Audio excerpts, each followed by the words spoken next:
I can't even see its level. It's just question marks. It's just a skull.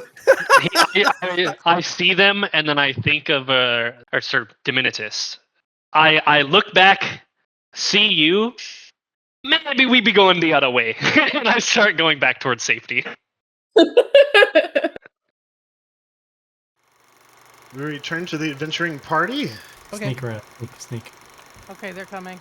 Run away. Run away. That's the first time I've just like had fun with a match in a long time.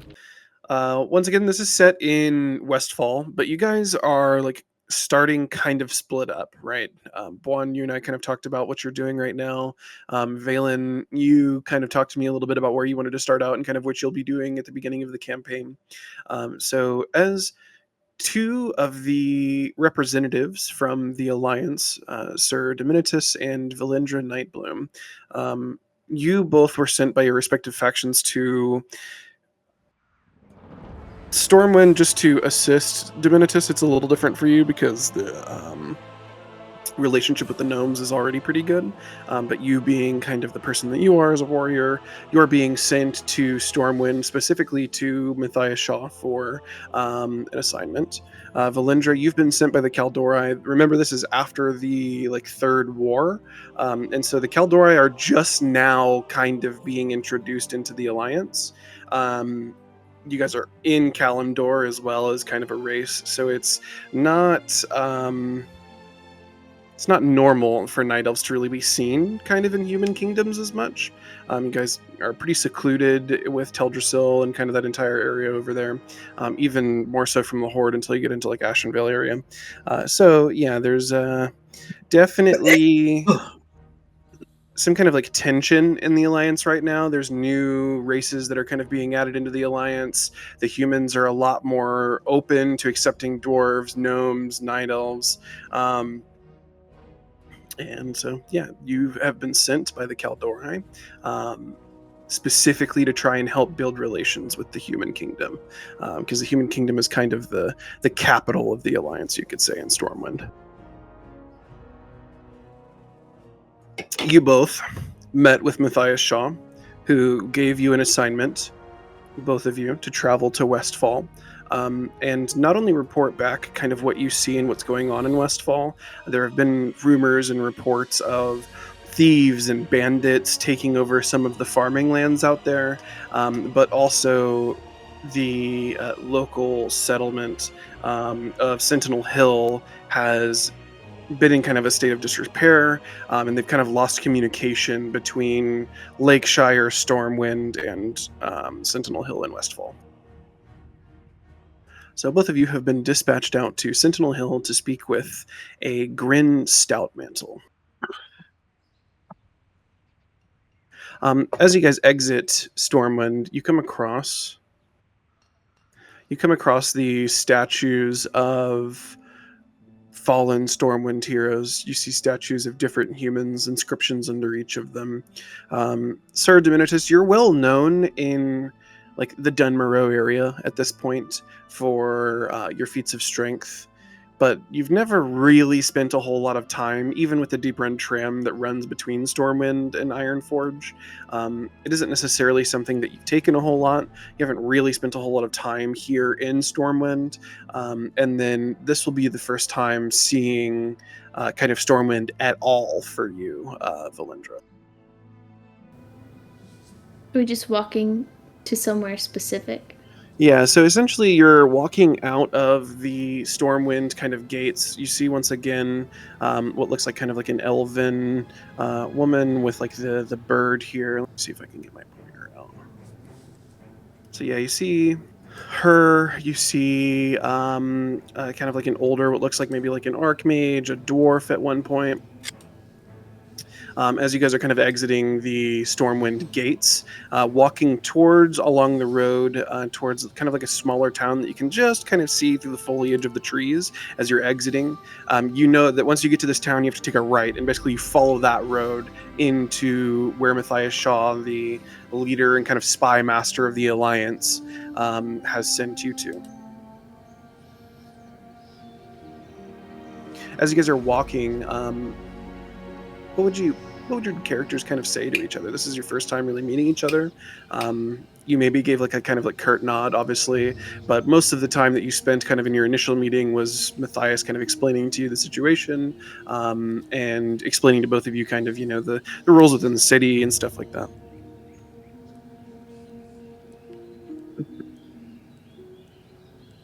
Veilindra would probably, be looking around, maybe have to catch up every once in a while because she would get distracted by looking at something.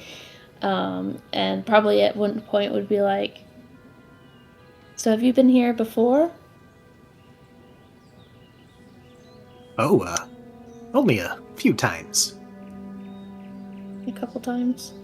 Is there anywhere specific I should check out while I'm here?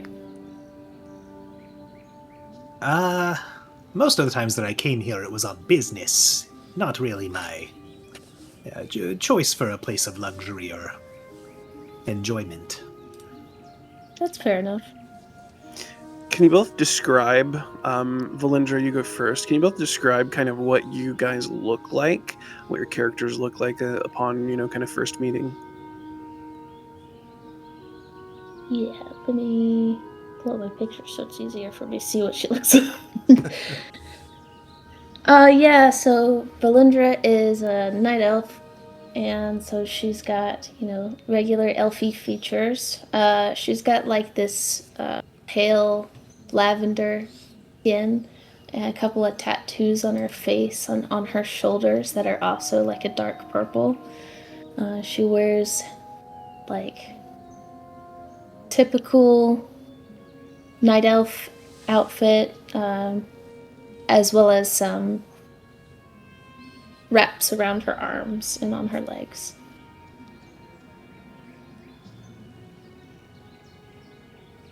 Okay. And Diminetus, what do you look like?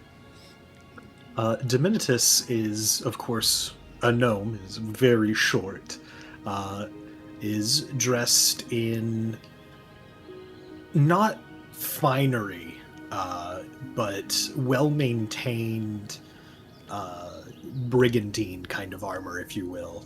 Something very light and maneuverable. He has well-coiffed hair, kind of goes up into a little bit of a swirl, and he has a bushy, twirled-up mustache with a little goatee. I say little, it's pretty bushy and takes up a good portion of his face, and has a long, thin blade at one hip and a little og-shaped shield strapped to his wrist.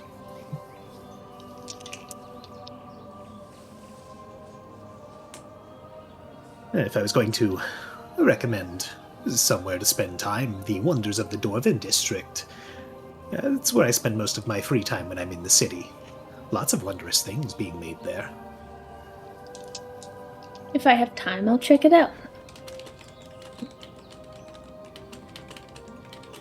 As you guys kind of continue walking down the road, you eventually approach the town known as Goldshire. There's a bustling inn off to your left, with kind of you see like the plume of smoke coming out of the blacksmith on your right as you kind of enter the town. This town serves as sort of a crossroads. Behind you sits the vast and bustling city of Stormwind. You can see kind of to your right as you're walking towards the end, your left as you walk towards the end. You can see what looks like kind of like large walls, not too far from Stormwind, but they lead similar, kind of back in the similar direction. If you were to continue kind of walking down the road, you come to somewhat of a dead end that either intersects left or right.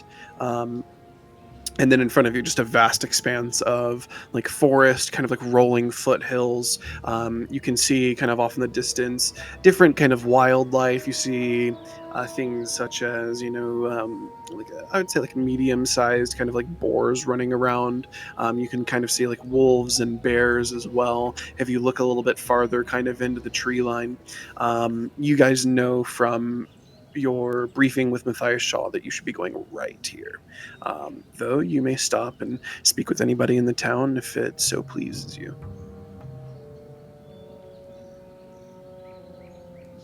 I would probably just go straight to the objective first. Okay. Not familiar with this area either, so yeah, probably staying on task. You notice kind of as you pass, there are, horses tied up to the stables outside of the inn. There are definitely people kind of working in the blacksmith off to your right. You can hear the banging of hammer on metal, the kind of roaring of fires in a smelter inside. Looking in, it's like a little bit dark in there, right? The only real lighting kind of inside of the blacksmith is the fires from the smelter and within kind of the blacksmith itself, and whatever kind of natural light is allowed in from outside. So you guys turn right and begin heading down the road to Westfall. You cross over a bridge, the trickling water of kind of a river that flows from the western side of Stormwind, that now is kind of like flowing and cutting through the valley as you're walking. Before you come into Westfall, you guys are probably on the road walking together for, I would say, around like 30 minutes or so. Even keeping kind of a brisk pace. It's not exactly like a short distance to Westfall from Stormwind on foot. As you guys enter Westfall, you can feel the climate of the air change. It feels a bit more arid here, whereas Elwynn Forest, which is where you guys were in Stormwind, is a very bright green, kind of lush area. Westfall itself is bordered by kind of like a large guard tower on your right as you're entering. This guard tower is very reminiscent of like Stormwind architecture. It would seem like this is probably some sort of either like a scouting tower or, like I said, some type of guard tower. It's rather large, at least like 100 to 200 feet in diameter, and extends like probably 4 or 5 stories into the sky. It's very well fortified. On your left, you see a field of what looks like these like gnoll creatures that are kind of encamped on the left side of you as you're kind of walking in. These gnoll creatures seem to be kind of gathered around campfires, but they really don't pay you much mind as you pass through the area. Upon passing into Westfall, once again, it's still sort of like rolling foothills in this area, though the area is far less green. It's almost like the transition from a like nice and lush area into a desert. Though Westfall's not a desert, it's almost like it's on its way there, if that makes sense. You feel the wind kind of pick up a little bit as you enter. It kind of brushes across your face, whereas in Elwynn Forest, the trees might block things like the wind a little bit more, and sure, you might catch the occasional breeze. This is a little bit of like a constant, almost. You can see kind of like dust tornadoes off in the distance. And as you pass, the first thing you come across on your right is a farm that looks extremely run down. You see these like mechanical kind of creatures that are like very kind of like jagged in their movements and very robotic, kind of patrolling around this farm area. You see kind of like a broken down wagon on the side of the road as well as you make your way towards Sentinel Hill. It's probably another at least 15 minutes from entering Westfall to Sentinel Hill. Kind of, you pass by several farms. All of them happen to be on your right, by the way, which is kind of weird. But you pass by several different farms on your way there. All of these farms either seem or feel abandoned, or you even notice as you're passing by them, men and women in like red bandanas that seem to just be either kind of like hanging out on like a fence post, or you see them like ransacking homes occasionally. Looks like they're like digging around for something inside of the home. You see them like storing like big bales and like bags of like grain, for example, in either carts that are being kind of pulled away, or they're storing them inside of what looks like rundown kind of shacks on the side of the road. And eventually you come upon Sentinel Hill. The first thing that you see as you kind of crest the hill into Sentinel Hill is, once again, a rather kind of like large guard tower. This is similar to the one that you saw entering Westfall. It looks a bit more rundown, less well kept, but similar architecture, similar size. It stands on top of a hill, so it even feels maybe a bit larger, kind of as you're approaching it on top of the hill. And you know that this is where your quest has led you to meet with Grin Stoutmantle, the head of the guard in this town, who has really kind of lost touch with Stormwind and the intelligence service in Stormwind, and then even some of the other larger towns kind of around also haven't heard from them. As you kind of approach and walk in, you see a man tending to what looks like hippogriffs. And kind of atop the hill, as you approach the guard tower, you see a couple of what look to be Stormwind soldiers. You've seen them kind of in Stormwind as you were exiting, guards and soldiers of Stormwind that had, the big blue kind of like lion crest on their shields and on their chest plates.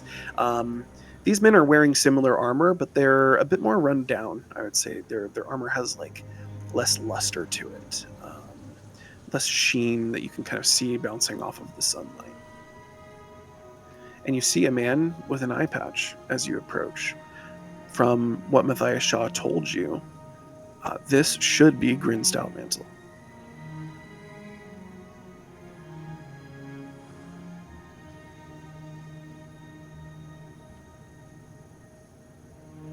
Is he in the middle of doing anything, or is he just kind of looking out over the city with an exclamation point over his head? He's looking out over the city with an exclamation. No, you can see him kind of like directing some of the soldiers that are like moving larger boxes with within kind of the what am I thinking of? The guard tower. You see him kind of like directing people in there. They're kind of like moving supplies from the lumber mill. Kind of like as you approached, there's a larger kind of lumber mill with a run-down building next to it. The run-down building is missing a roof. The wood looks like it's starting to rot away. The lumber mill, however, is still functional. You can see that they're like chopping large kind of like logs of wood. They're cutting it up inside of the lumber mill. Some of the soldiers are like taking it back. And so he sat there kind of like directing those people with a yellow question mark above his head, or excuse me, an exclamation point.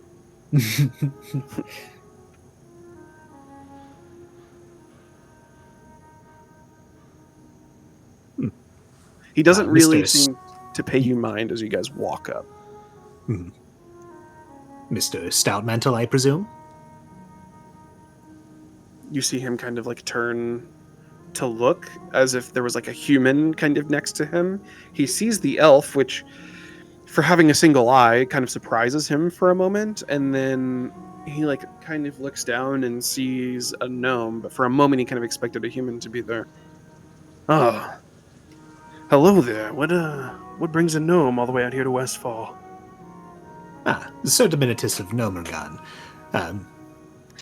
We were sent here to re-establish communication with Sentinel Hill. Stormwind hasn't heard any word from here in quite some time. Well, it feels like Stormwind's abandoned us out here. We've been asking for troops, and eventually we just decided that it was time for us to stick up for ourselves out here. When was the last communique sent? We sent them a request for assistance probably a month ago. You see him kind of like narrow his singular eye from behind his eye patch, and never received word back, never received any reinforcements. So now it's time that we just stick up for ourselves. Seems like Stormwind didn't care. Maybe they just want communications from us, but for now, I have no need to communicate with them or talk with them. Whenever we were given this objective by Matthias, did it seem like they hadn't been in communication like at all? Like they hadn't heard anything from Sentinel Hill? Or that they knew that there was like things were not going well? I'll say that like you know that they know that things were not going well. Even I think I even said it kind of in the beginning where they kind of told you like, hey, we know that like there are things happening in Westfall. We're not entirely sure what's going on. It seems like things are really going down south though, and we lost communication. So you don't know exactly how long. But yeah, it seemed like they were at least aware that things were going south.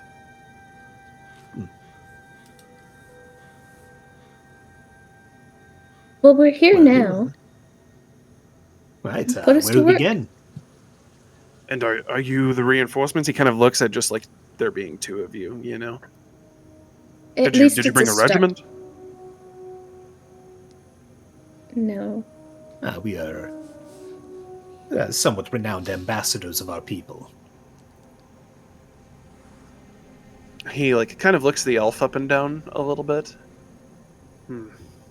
You represent the Kaldori? Are they sending any of your sisters or brothers?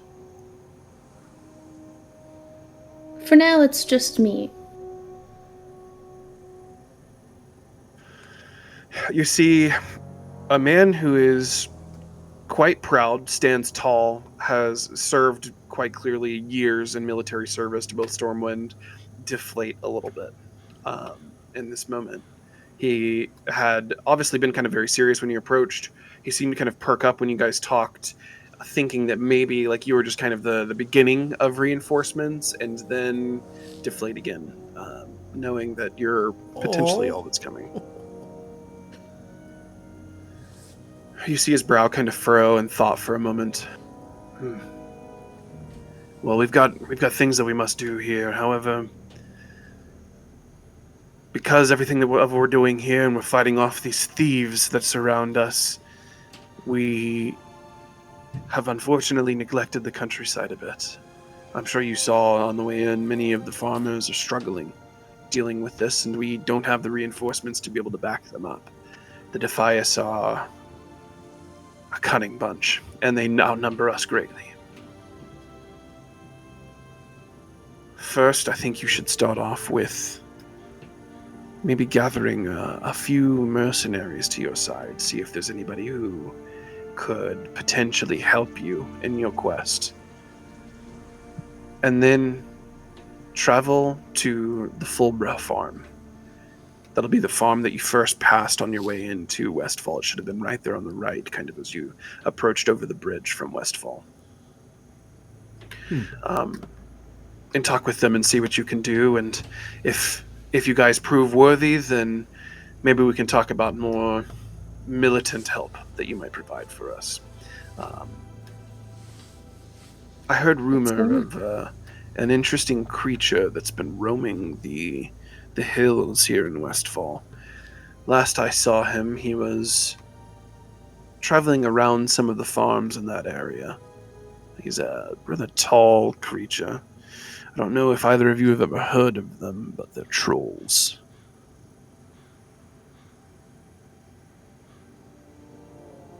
Oh, I've heard of them. Yes, I've heard of them. We've got some tribes of ice troll. Indeed, I forgot of the ice trolls of Dunborough. Well, this one I'm not sure what tribe he belongs to, but he has been offering services, though I'm not sure anybody has really taken him up on that. We're not exactly troll-friendly in the area, but perhaps he could help you on your troubles and helping some of the farmers out here. Where were you last seen, Bwon? You're muted. I would have last been seen to the south, in the hills that border the zone that's south of them in Westfall. Okay, so you're like in the hills south of Moonbrook. Okay. I can be closer if that's. So Actually, hold on. My origin of that is how the Alliance would know I'm around. So if the Alliance already know that I'm around and I've been offering my services to these people, then let's say I'm probably honestly nearby. Like I might be on the front lines where the Defias are. So the Defias stronghold active. is in Moonbrook, not to give anything away, but I'm sure you guys have done all of this. Yeah. The Defias stronghold is in Moonbrook, right? That's kind of where they're building everything. That's kind of their base center of operations. So the hills of Moonbrook are fine, but it would be like hard for them to kind of get there, if that makes sense. Yeah. I'm thinking. I've What played about, like- Alliance the least, so I'm the least familiar with their map. Okay, so I think that because the humans, while like you're offering them services, the humans are still probably like not your biggest fan, obviously. Even those that you like helped probably are like, oh man, this is like dark magic, you know. So I'm thinking that like there's a tree line that kind of exists between here and like Duskwood, kind of to the west, the east of Sentinel Hill, and basically there's like the tree line, then there's like a river, and then there's Duskwood, right? And Duskwood is like fucking horrifying, but I imagine that you might be kind of hanging out in the tree line. It provides you cover. You can like, kind of build like a tent there and stuff. There's like not a whole lot of like animals and wildlife that kind of border there either. They might like come up for water and shit, which is like good for you in terms of like hunting for food. But I can't imagine that like there's like not a whole lot of people over there. The Defias don't really venture over there, and then the gnolls of the area also don't really venture over there. So I think that might be a good place, and it doesn't like require them to venture into hell, essentially. Yeah, that sounds perfect, and Okay. it would be where my character would go if he was aware of the terrain. So if I have spent some time there and have discovered better land to stick to than not, then that's where I would be for sure. You're like also close enough to like the humans to like go and try to trade with them and stuff, while being far enough away that they don't try to come at you with like pitchforks and stuff. Who's this 9-foot monster that just fucking tried to proposition my wife for corn? Yeah, with like dark voodoo. Yeah. It's also, you're like near fresh water, which is nice too. Perfect. Okay, so Grin informs you guys that the troll is kind of, I'm pulling up a map for Westfall right now so you guys can see.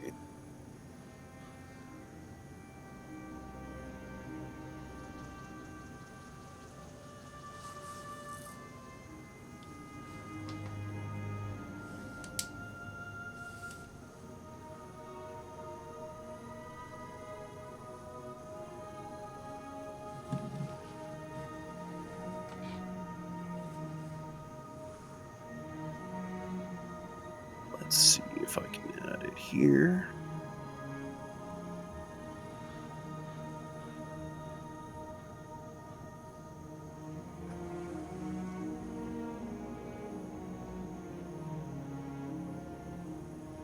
Okay, so this is where you would find the troll.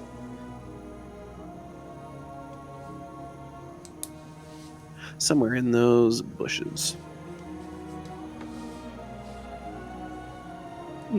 Bushes, trees, rather. Go and find him, and then, try to help some of the farmers out here if you can. He might have a better idea of other mercenaries that might be able to help you. And then, Bwon, before they head out, I would like for you to have an idea of Dr. Valen. You know about where he is, and the reason that you know about him is because you as a shaman have been like offering your services to people, right? To try and, either barter with them, kind of like help them in any way that they might need or whatever. There's been at least rumors that you've heard about a new mercenary that was brought in by the Defias, who has healing powers. And so some of the farmers, especially closer to where he is, which will be over here, by the way.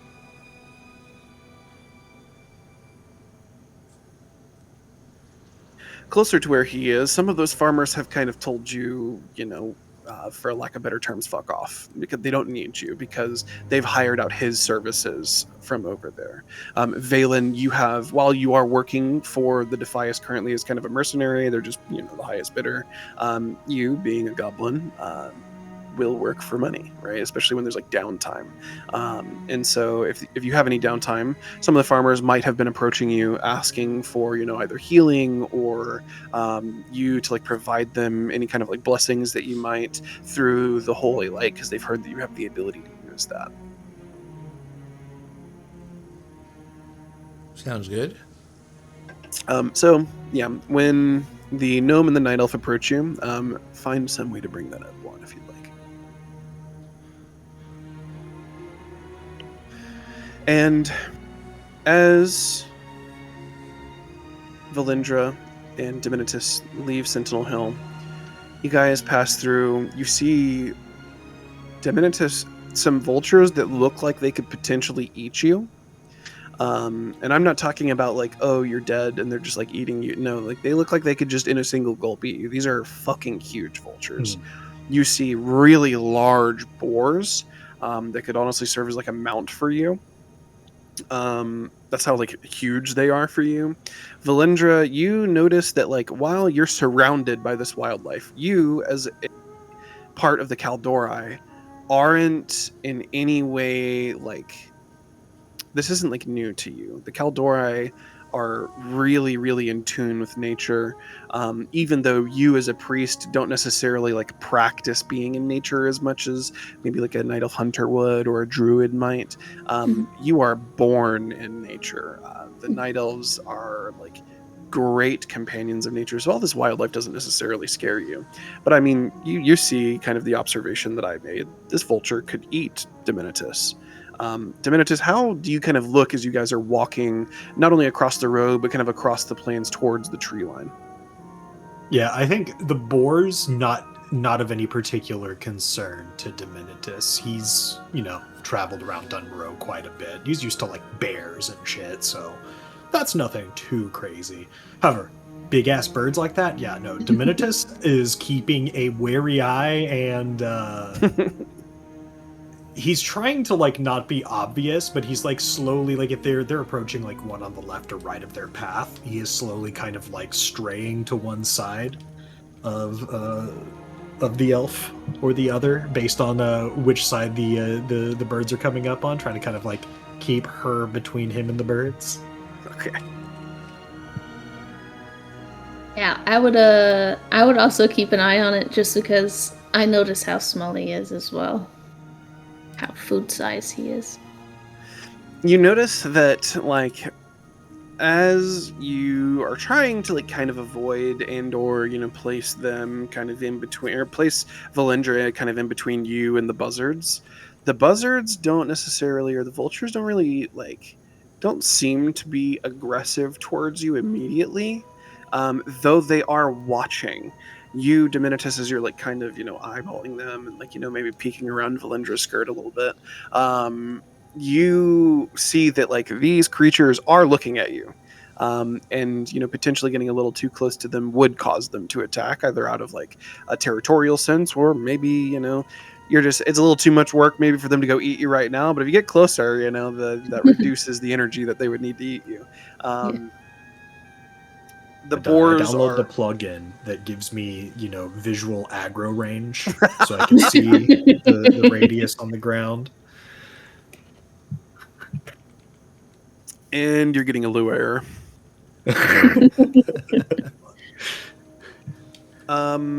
Okay, so you guys approach the tree line where you can see like a small kind of plume of smoke coming up from within the tree line.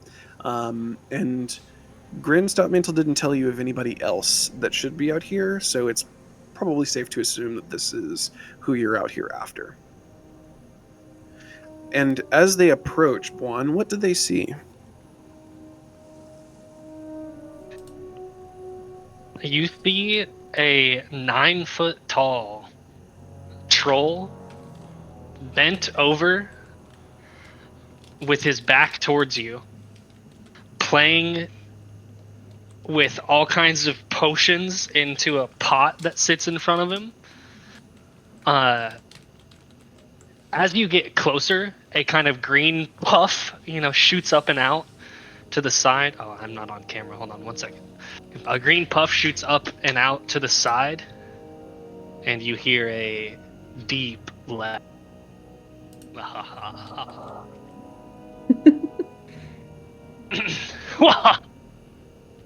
He's gonna be a winner, man. Do you guys try to sneak up, or are you just walking directly up to him?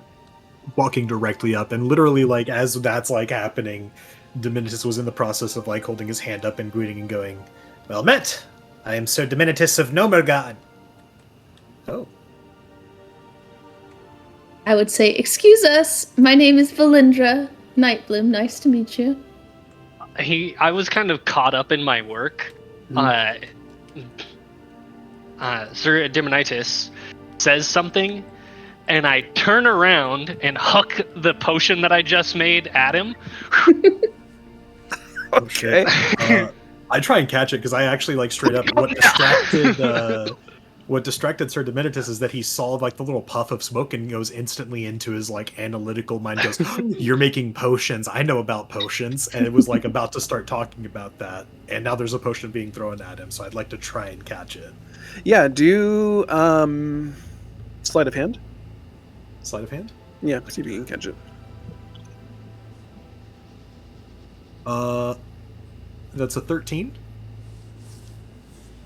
On a 13, I'll say that you, like, as he goes to kind of huck it at you, you reach out immediately. Like, I mean, it's more of like a reaction than you were kind of prepared for it, obviously. It hits your hands, nearly falls down to the ground at your feet, but then you catch it kind of right at the last second.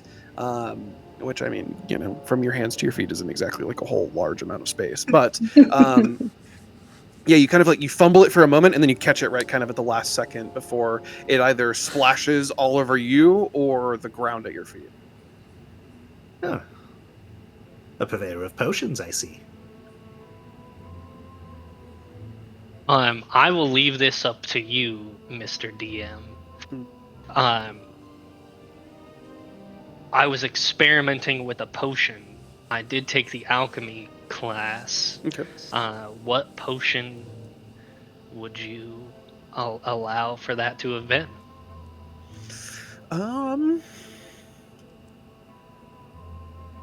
Give me just a straight intellect roll. Ooh, okay. I'll have to look Yeah, for the think, professions section. 5. A 5, okay. I have a -1. Oh no. Give me a moment to think. Out in Westfall, which is where you would have been gathering, there's a couple of different herbs that you could have used. Oh, okay. It was an elixir of, like a minor elixir of lion strength. So, being that you're an enhancement shaman, which, surprise, I don't know if any of you knew that, but it's not like you would have had to wait too long to figure it out.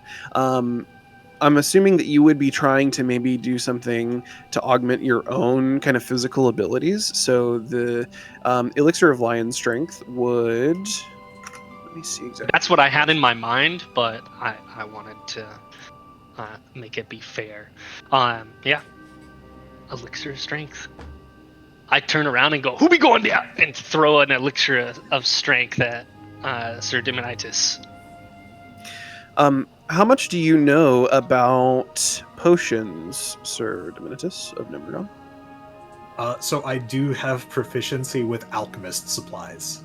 I don't have the alchemist feat for the profession, though. So looking at it, you're not necessarily 100% sure. You've got a decent idea that this is the elixir of lion strength, but without like I'd have to, either like, taste it. Yeah, tasting it, or maybe even like I would let you roll like Arcana maybe as like a throw to be able to kind of tell if just by smell you could kind of tell what it was if you popped the cork open on it. 16. Yeah, you'd be able to, just by like kind of smelling it, if you popped the top open, you'd be able to tell exactly what it is, which is just an elixir of lion strength. Oh, potent. Huh. Wouldn't do much for me. Well, it would, but wouldn't be very useful. Yeah, it just kind of like tosses it back. Underhanded, very easy to catch. Wait, it exploded on you, I thought. Oh, No, he I caught he it. like fumbled it and caught it. Yeah, he rolled sleight of hand to be able to catch it, yeah. Okay, my bad. Yeah, that would have been funny if the gnome just like fucking hulked out on you. All of a sudden, you're just like, just huge, just... Yeah. I must smash. It was actually a noggin fogger, and you're responsive now. Yeah. This is crazy. Diminetus of Gnomeregan again, and my companion.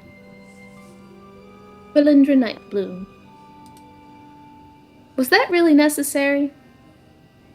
I was, I was kind of crouched over when I turned and threw it, and I now do the completion of my turn, and I hop up from my little crouched over position to you, and reach my hand out downwards.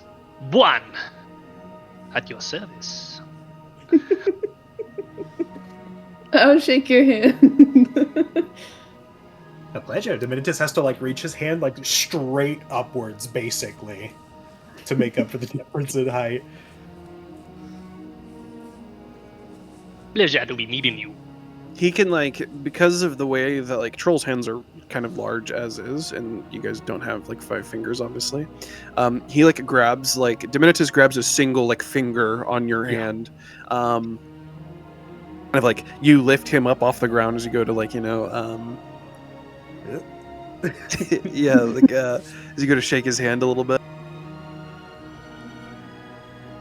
I think Diminetus, with all of his gear, literally weighs about 100 pounds. Yeah, which I can't imagine for Bwon is maybe it would be a bit more of a struggle than Bwon was kind of expecting for your stature, but I don't think that 100 pounds was much. Yeah. Yeah, I am. So the jungle trolls their average height is 8 to 9 feet tall. So I'm just an average height troll of 9 foot tall. So I would be. How tall are you? I don't even I'm think 3 you would foot. come up to my knee. Okay, No, you would I'm come up 3'6". to about my thigh, basically. I'm My 6'11". hair tickles it. I'm small. What does both of your gears look like? So you've kind of talked about what your character looks like, but I don't think Diminetus, you kind of went into sword and shield, kind of what those maybe look like on you. Veilindra, I don't know if you're carrying anything else other than just kind of yourself in your robe.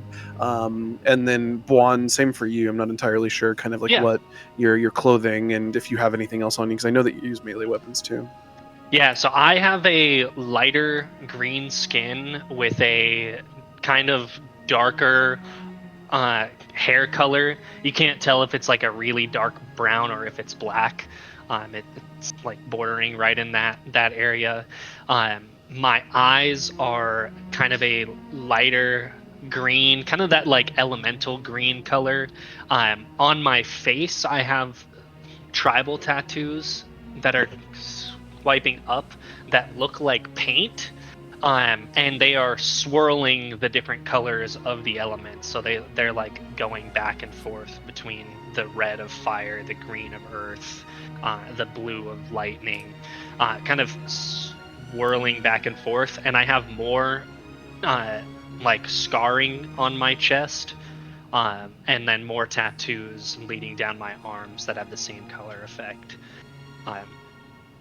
That's what you can see if I did not have armor on. Presently, I do have medium armor on. I'm wearing scale mail. So I have covering from basically neck down to my hands. At my hip, you see a kind of primitive mace, and then a wooden shield that to you guys just looks like somebody made a weird wooden face, but to another troll would look like a voodoo mask. Hell yeah. I also, if any of you know of trolls, you know that they have long tusks that come out. My character has chopped off tusks. His tusks have been cut down to his face. So you see stubs of those coming out of the bottom part of my mouth.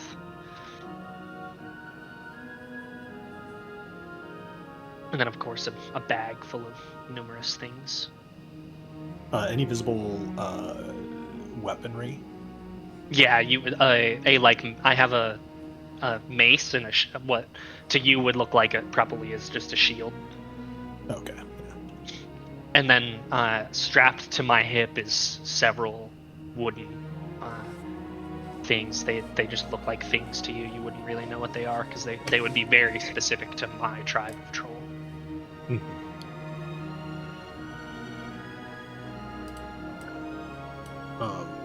Diminetus is wearing like it's leather armor mechanically, but I always thought the leather armor was really dumb. So it's for all intents and purposes, it's like a gambeson that he has. That's like kind of like forestry green. And he's got just like some plain breeches that are leather, but they have more green cloth kind of covering them, like extra protection from the gambeson type of padded material.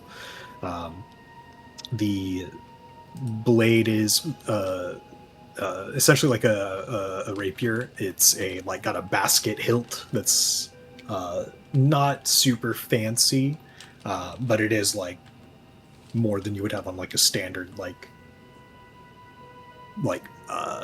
what's the word I would like the army standard in like issue would be probably way less, but this one actually does have like a full handguard.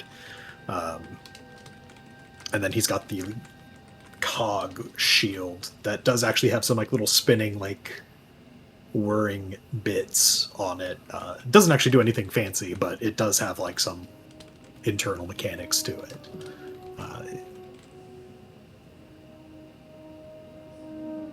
He doesn't have much that would be visible out of his packs.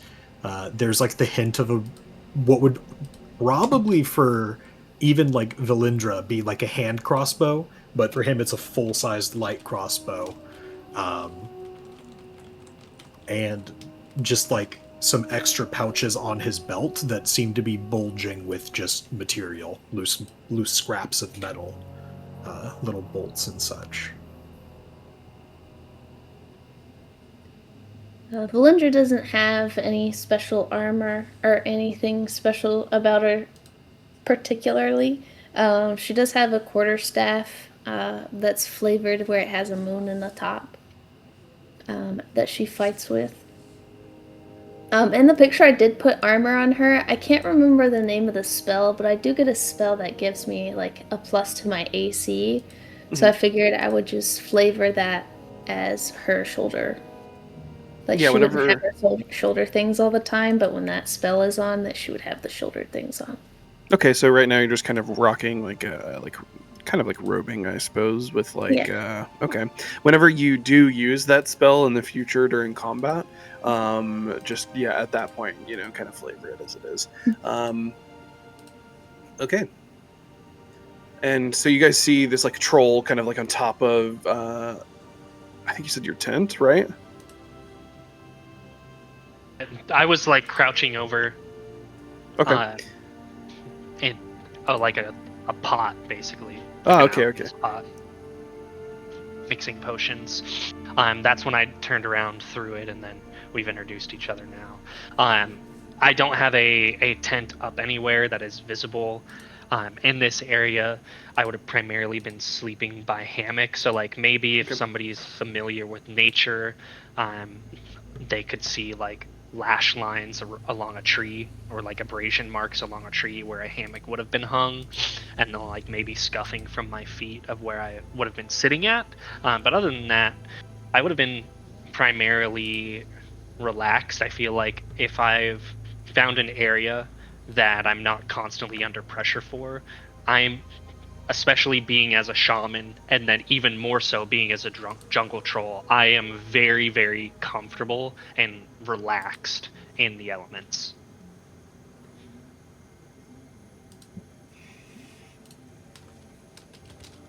Okay. So, what you been needing someone like me for? Well, we've heard you've been offering your services around here, and we've been sent here to assist with some of the locals and the issues arising around the settlement here and some of the farmsteads nearby. We were pointed in your direction as a potential extra hand to help us settle this discourse. I knew they'd be coming around. He like cracks a grin at you with like just the right side of his face. Who'd And be then coming he kind of like leans in closer to you. They always be making deals when it's too late. Where we going? He like picks up his pot from the ground. I will say that Grin said that you guys should try to find another outside of the troll. Yeah. If that kind of like prompts you to ask him. Yeah. Oh, well, if we can count on your assistance, we should probably try and find at least one other. 2 would be ideal. I feel like 5 is a really strong core number for a party, but at least one other. Every hand counts. Yeah, I be heard of another man. North the island. Oh? They be going to him for help. Like you, but not. Well, We'll if see we go him to now. But I suppose And we he could kind of get just on our takes way. off. Yeah. He just kind of starts Going to walking both of towards. them for help. I guess we're going this way now? Okay. He's been here longer than either of us. He probably has a better lay of the land. Let's follow him. Might as well. I walk what would be perfectly straight towards where it's at, with zero regard for the nature or like beasts that may be around. Okay. Well, Cadence wants some combat right now. I've got you. Not to worry. I was literally prepared for this. Let me He could figure tell you were out. brewing in the background. He could tell. I need to figure out exactly. I had this. Oh, that looks like a figured out dust earlier. devil in the range over there. We should probably avoid it. It looks like it's got a gold portrait around the little... Oh shit! Its level is red. I can't even see its level. It's just question marks. It's Oh, just a skull. I see them, and then I think of Sir Diminetus, or Sir Diminetus. Diminetus, right? Diminetus? Yeah, Diminetus. Okay, perfect. That's gonna take me a while. Sorry. I look back, see you. Maybe we be going the other way, and I start going back towards safety.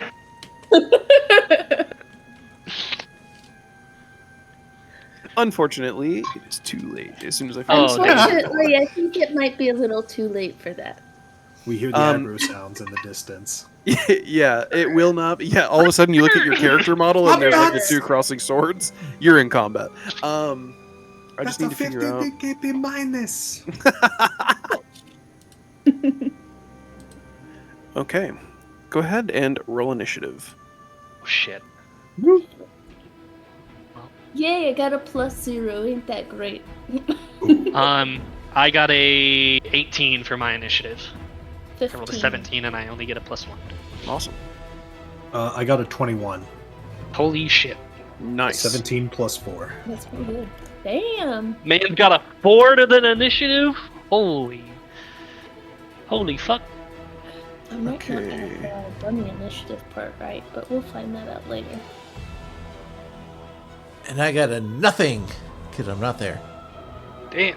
High rollers we are. It's like the first high roll Oh, never initiative mind. I've had in a Shut up. long time. Okay, you will be first, Diminetus, as you see these 2 vultures that were kind of looking at you on the way in, now on your way out, are swooping down towards your group from around like 30 feet in the air. They were kind of flying, but they're kind of on the descend now, and what looks like a direct collision path with your group. So they're not on the ground level yet. No, they're definitely flying up in the air, kind of down towards you. Like if they if they were to continue flying down, it'll, eventually make a collision course with your group. I'll also let you guys kind of organize your tokens before we start the combat. Yeah, I don't know if you would necessarily... How far up in the air are they? Currently, they're 30 feet up in the air. Okay, yeah, I have no shot of hitting them with melee, so... I'm just going to... Because I don't have any weapons in my hand, so yeah, I'll just draw the longbow. That's a 21 to hit. Yeah, that absolutely hits. You fucking 15. smack them. 15 plus 6. I don't think I can make this a taunting attack, because I think that has to be with melee, right? How does it read? This maneuver can only be used with melee weapon attacks, yeah. Okay. I thought so. I also get 1 rage point at the start of my turn. I need to remember that. It takes 9 points of piercing damage.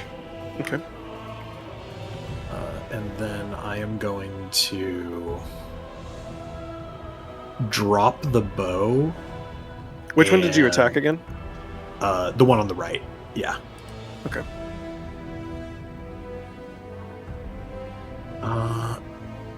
Would I be able to, as a free action or like an item interaction, draw my sword and move up? Yeah, I'll allow that. It's fine. Okay. And specifically, I'm going to use, because it's the first round of combat, I'm going to use my bonus action to charge, where I can move my movement speed as a bonus action. Oh, did not mean to switch. So you're basically getting right up to them, yeah? I'm going to move up to just right here for now. Okay.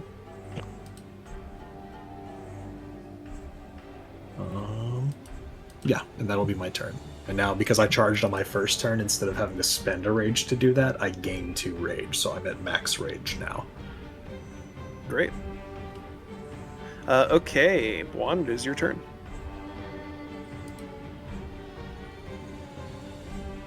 Okay. I am going to... Let's see if this is within my movement. How high above the ground are they? I know you said they were flying, but... Currently, they're 30 feet above the ground, like on a descent towards you. Okay. And I will say that it, wouldn't be too hard for you to tell. They're definitely on a descent towards Sir Diminetus. It's not really aimed at either of you. I am going to summon a stone skin totem. Well, sorry, they just call it an earth totem here. While he's fixing that, Sir Diminetus, do you say anything as you charge forward with your sword and shield out now?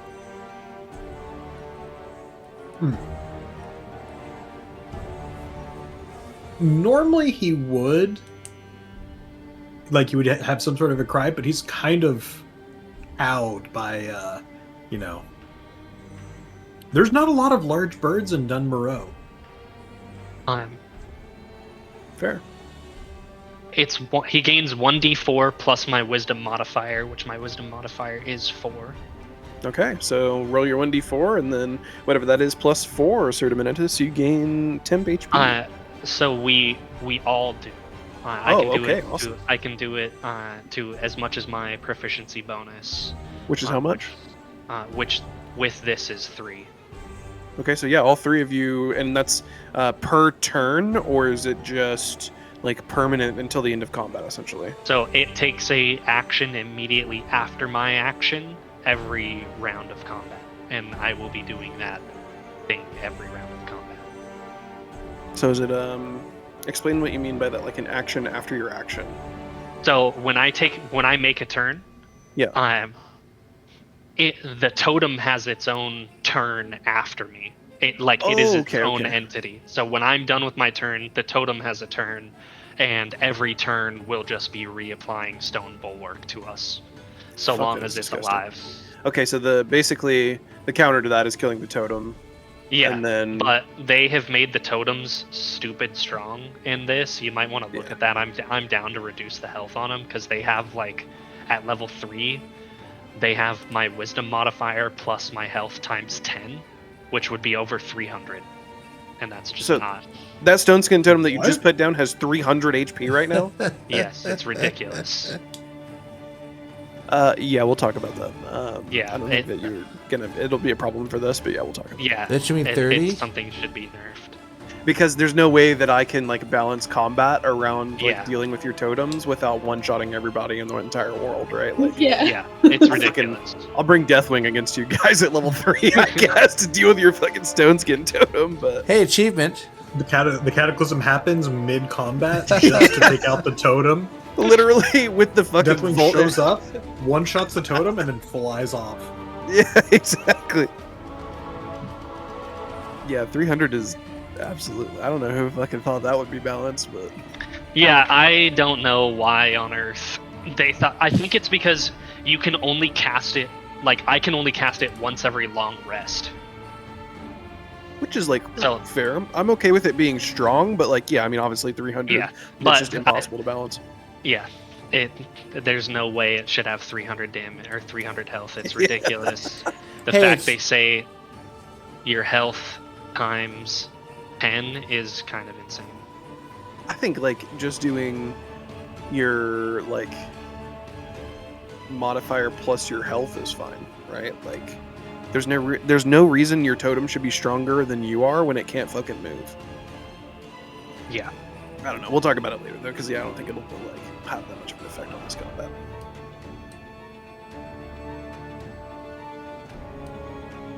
Okay, so yeah, roll your we all 1d4. get. Well, I did it for him. I'll do it for whatever it is for me. I also got 2 plus 4, so 6. And then I'll roll for. So Diminetus, you have 6 extra temp HP. Explain kind of narratively like what that feels like for your party and you. Like, how does that, as Diminetus is like charging up, he's got like his shield ready. You drop this totem on the ground. It's magic, like the earthen magic, kind of spreading out from it, giving your party temp HP. Like, what does that like look like, feel like for your party? So the motion he does when he throws out the totem is he pulls his hand straight up in the air, and then as he brings it down, a deck of cards appears in his hand, and he throws one, and it spins from the deck and lands where it's at, kind of taking hold with the ground. And it's a tarot card themed in the Dark Moon cards. Okay. And it's reflecting whatever element. So this one is an earth one, so I'll say it can be like a tree sprouting up from the ground on the card. Awesome. And then how they feel it. So he would probably know more than Veilindra. The legends of troll endurance, like how much damage the trolls can like take and keep fighting. Mm-hmm. Trolls have innate regeneration abilities, and that's kind of what he starts to feel like. It would feel like that, like if you just got this kind of innate ability to go on more than you normally could, or endure more than you normally could. That's what you feel. The tenacity of trolls. Yeah, the tenacity and the endurance of trolls. Yeah. Awesome. Okay, so Veilindra and Diminetus, you both have 6 temp HP, and then I'm assuming you're just going to keep track, Bwon, of whatever your temp HP is for this round. Mhm. Okay. Does that end your turn and your totem's turn? So that summoning my totem is, I can't remember if it's an action, but I'm right here.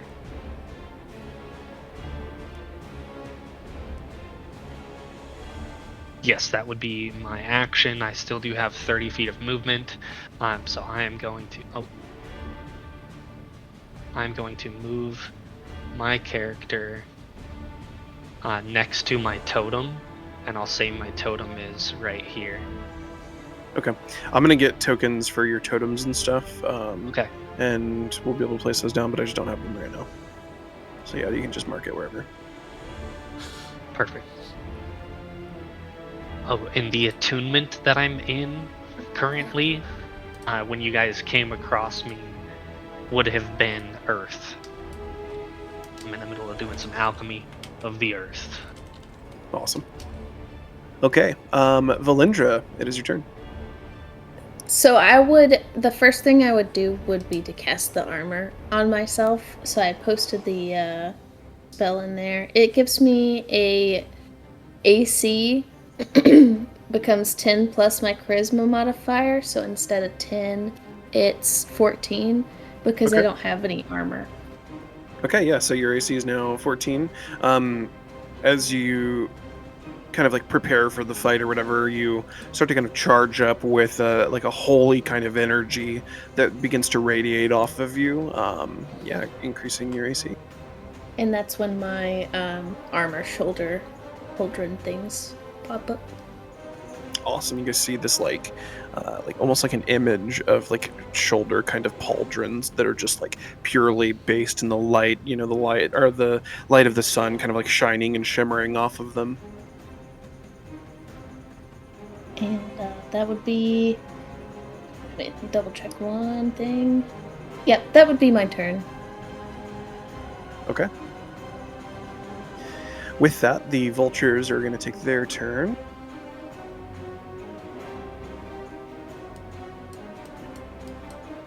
This vulture is going to fly down to Sir Diminetus.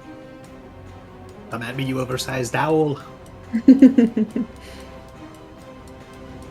And it's going to take it. It's going to first try and swipe at you with its talons as it's coming in. That is a fucking 2 on the die. That doesn't hit you for sure. And then it's going to follow up with like a beak attack as its talons miss you. You being a little bit smaller than its normal prey. Even the gnolls out here, you're a bit smaller than. And so it comes down with a beak attack against you. And that is a 15 on the die.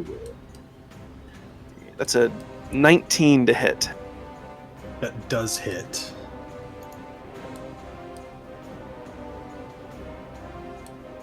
Okay. Roll damage for you.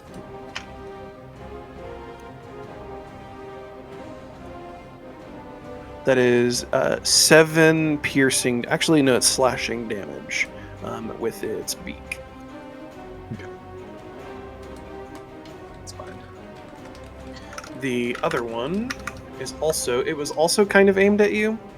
So I think that even with Bwon running up, Bwon hasn't really done anything to really gather its attention other than just fucking throw a totem down on the ground. So I think, Bwon, it's going to fly past you, but I'll give you an attack of op on it. Okay. I don't think it would give a fuck about you really in this moment, but that will allow you to take an attack opportunity before it tries to attack your new friend. So, if I have a cantrip that is a melee, is that an attack of opportunity, or is it only a weapon? I can never remember. You would have to Like, I have can Warcaster to use a Oh, cantrip. that's a feat. Okay. Yeah. That's sick, actually. I will definitely be taking that at some point then. Yeah, I know I'm just the gonna thought make a that you're. flat melee I know your attack. thought with that, and that would be fucking disgusting, actually. Were you gonna try and use, what was it, like a booming blade against it? No, I was gonna use Acid Bite Blade, which Nice. makes it take an extra d8 of acid damage if it attacks anybody other than me. Oh, that's fucking really good. Yeah. But okay, yeah, make your swing, and it has an AC of 10, so I don't imagine that you'll miss, but we'll see. I literally... I should not be able to fucking miss on that. Oh my god, bro, I rolled a nat 1. I literally just rolled a nat 1. No, you had I to was say about to say- something. I touched mad shit, and the dice immediately humbled me. You know what? At Oh. least it So, happened dude, right you now. had like a At least it happened right 15% now. chance. At least Sure. it happened right now. You know? Very true, I'll take very it. true. I'll take the immediate fucking karma for that. Okay, it's gonna make its multi-attack on you with its talons first. That is a 10 to hit. Okay. And then it's gonna come down with its beak again, slashing damage. That is a 14 to hit. Nope, that's a miss. Okay, does it miss, or do you block it with your shield, I wonder? That misses. Armor class of 17. Well, no, I mean, like, are you, like, blocking it with your shield intentionally, No, or... he's dodging out of the way right now. He's kind of keeping light on his toes. Awesome. Okay, and then that brings us back to your turn, Sir Diminetus. Yeah. After kind of like catching a little bit of the beak off of one that like was mostly blocked by the stone skin that seemed to, or the enhanced like armor that he got temporarily, the regenerative effect. He's now going to, having like rolled under the second one, pop up and just come down at that first one that came at him. Okay, that's With also his the one that you blade. hit with your bow as well. Okay, yeah, perfect.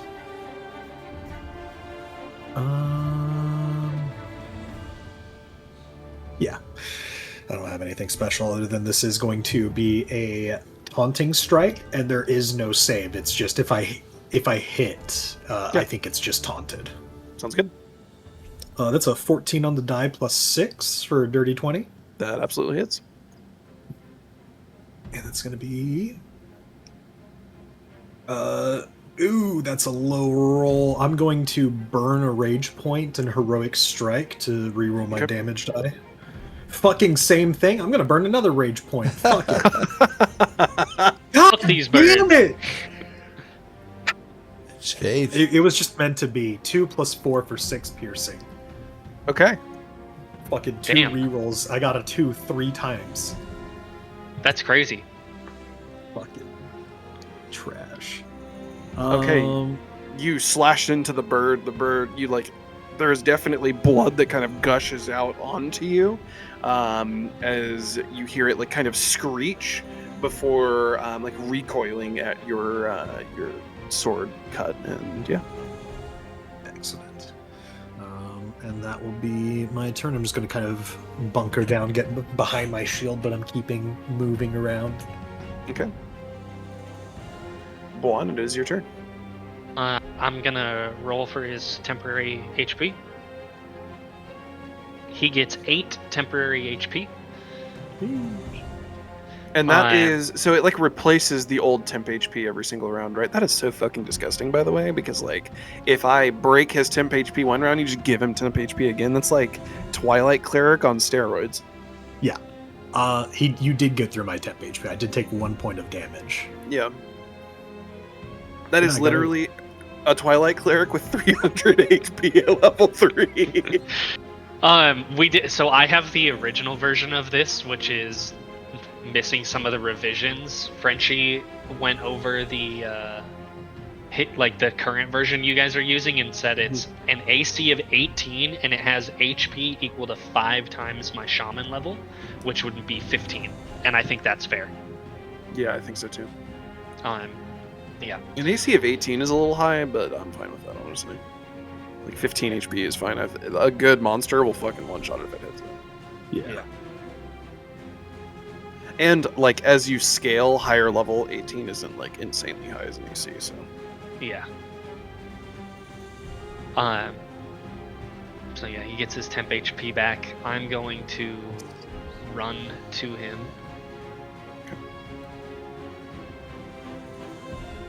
And the one he hit. Yep. You know, actually, no. I'm gonna attack the other one. Okay.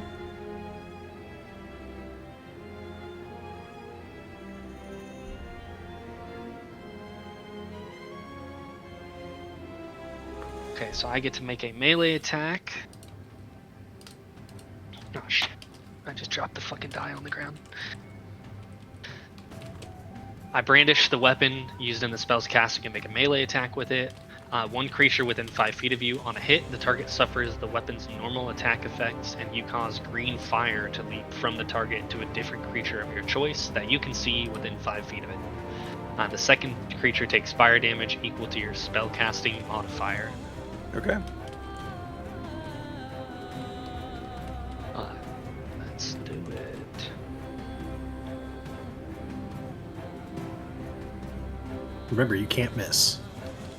God damn it, Frenchie, you scared the shit out of me in that. Yeah, there's no way I fucking miss. This is 15 plus 6, 21. Yeah, you're good. Yep. Yeah. You hit. So he takes a d6 plus 4. Let me double check on that.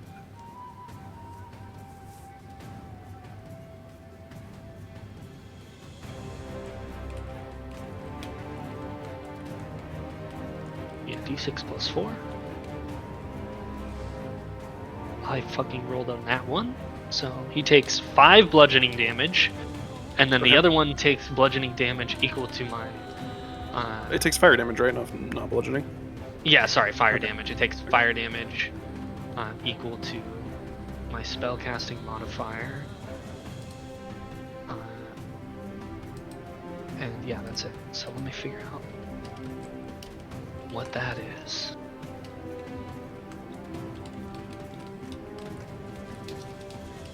Charisma is your spellcasting stat, right? Or is it? Yeah, it would just be charisma, right? Yeah, it would be your charisma modifier. No, wisdom's my spellcasting stat. Oh, okay. Then yeah, wisdom modifier. Plus 4, right? Yeah. Perfect. So you take 4 damage. Okay, the original vulture. This one. That one ends up taking. You said it was like green flame, essentially, that kind of like bounces from the one that you hit initially. Yeah. Okay. So that it's called Green Flame Blade is the spell, but in the thing they said I can give it any like flavor of fire that I want. Yeah. How would you flavor that? It would be like a primal color flame, like the first kind of fire that humans would have ever known, or gnomes would have ever known. It's that like that color fire. Okay. Jumping between And describe how that fire turns this bird into some cooked chicken.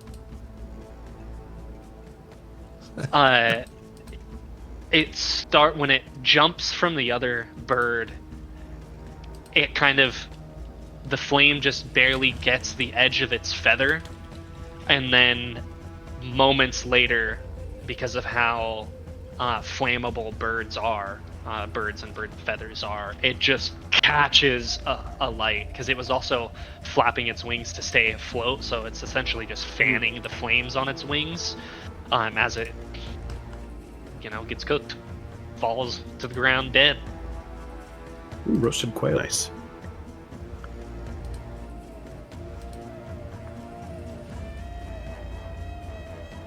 I'm wondering how I can move this.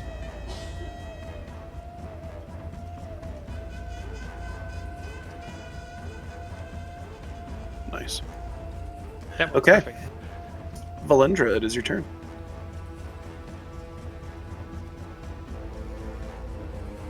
Okay, I'm going to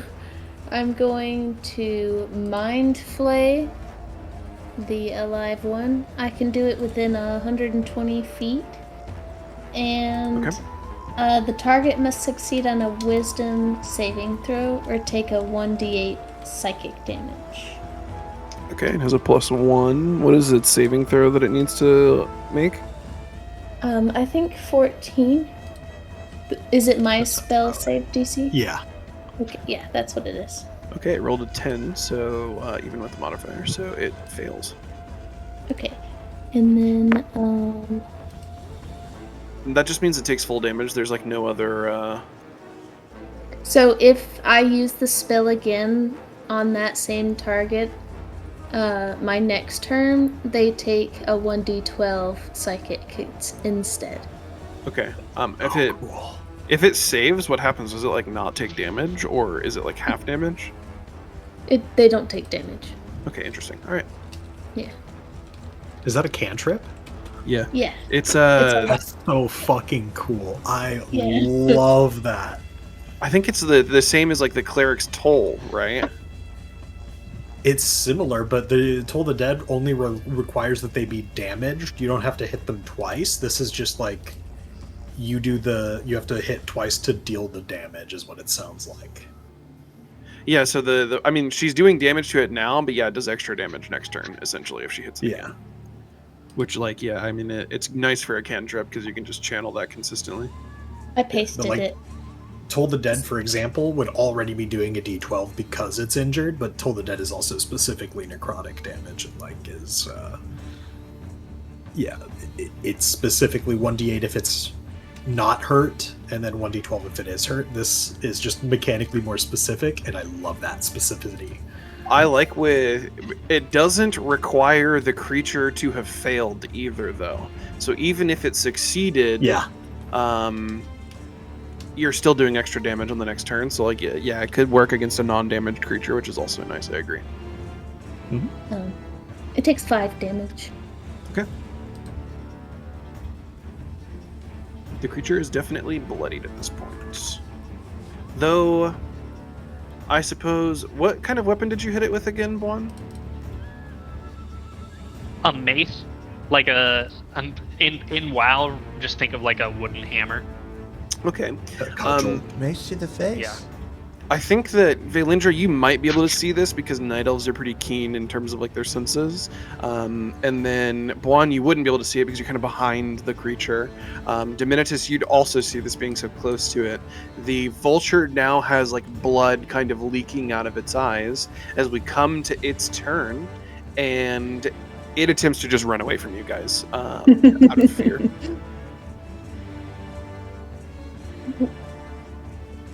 It's not gonna be able to get away from my spell. Gonna trigger 2 attacks of opportunity. It's fucked. Yep. So we'll go just in terms of initiative. Diminetus, you take your attack of op first, and then Bwon, you'll take it afterwards if the creature's not dead. Diminetus does not take an attack of opportunity. Okay, as it goes to run away, Bwon, you take your attack of opportunity. Dinner's leaving! And I swing my mace at him.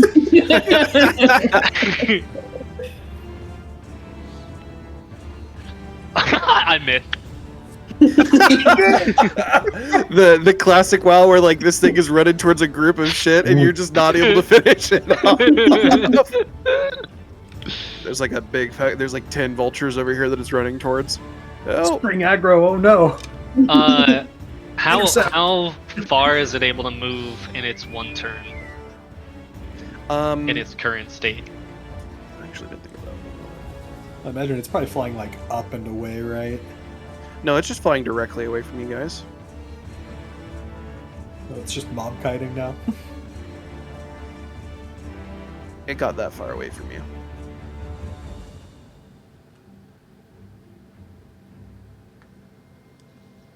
As Sir Diminetus, it is your turn. Yeah, Diminetus is just going to hurl, not like insults, but basically just yelling after it like, That's right, you'll think twice before you pick on another gnome.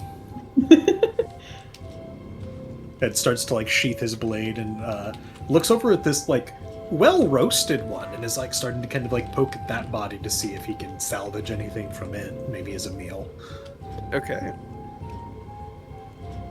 Buzzard wings. Bwon, it is your turn then. Please be within my movement. Please be within my movement. Oh, it is. It is.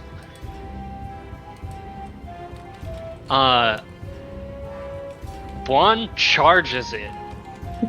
How high in the air did you say it was? It is currently like not that high off the ground. It's like ground level, trying to fly away as fast as it can, just in a specific direction. It's not flying up really yet. Okay. Is it within his reach to grab? Yeah, it's definitely. You have 30 movement speed, right? Yeah. Yeah, you could absolutely run to it and then try to grab it as it's flying before it starts to fly upwards. I think it would take, it takes the grapple action, right? But you could do it. Okay, so I run at it, and I'm going to attempt to grapple it. Okay. Grappling is a contested strength check, yeah? Or do you just have to hit? But there is definitely differences between, is this a small creature? Or is this a regular? Because I'm a large creature. You count as large? Yeah. I'm 9 foot tall. Definitely not large. If it's two size categories smaller, I think he gets advantage. Yeah, so it's a beast, but it's not large. It's not considered large. Is it medium? Yes, it's medium. Okay, so yeah, it would just be a normal roll then, probably. Yeah. I mean, I don't think it matters unless you miss on the, like, you have to make like an unarmed strike against it, no? Or is it just straight No, it's contested just strength? contested athletics, but the target that's being grappled can choose to use athletics or acrobatics. Not So like it matters. I strength or rolled a dex. 2 on the d20, so yeah, you're gonna hit it. Oh yeah. Unless you fucking nat 1 this, I guess. Hey, but... listen, I got an 11 and I have no bonus, so. Well, you still win. Barely won. Yeah. So he's running after the creature, and he dropped his mace and his shield on the ground, and just starts taking off after the creature, running. He's like, "Where do you think you're going? Death has come for you, and I am here to deliver." And he jumps up at the bird and grabs it, and grapples it. Huh. And Veilindra, it is now your turn, because I don't think any of you had temp HP removed. I guess you could, like...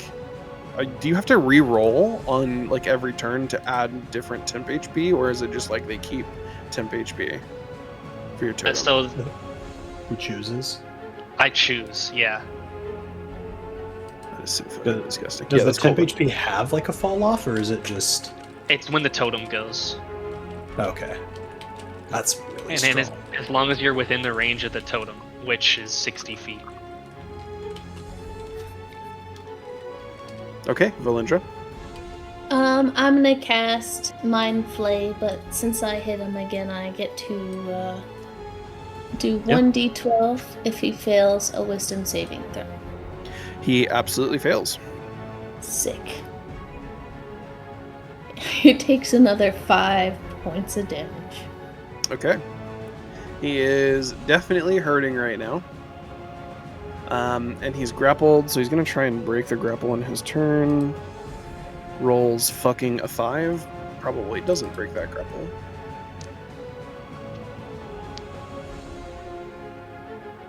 I rolled a 12. Okay. Yeah, so he's still grappled on his turn. And then, Diminetus, do you still not help? You just kind of look over there poking at the fried vulture? Yeah, seeing if you can gain anything from it? How charred is it? How badly charred? Is it like... I would say that it's like, it's not charred necessarily. It's definitely... smoldering? Yeah, it's currently kind of smoldering. So if you tried to like kind of stamp it out, you know, with your feet, Yeah. you could kind of tell a little bit better. Roll... Survival? Either survival or investigation, whichever you prefer. I'll do survival, because I actually am trained in survival. Natural 1! Nat 1, okay.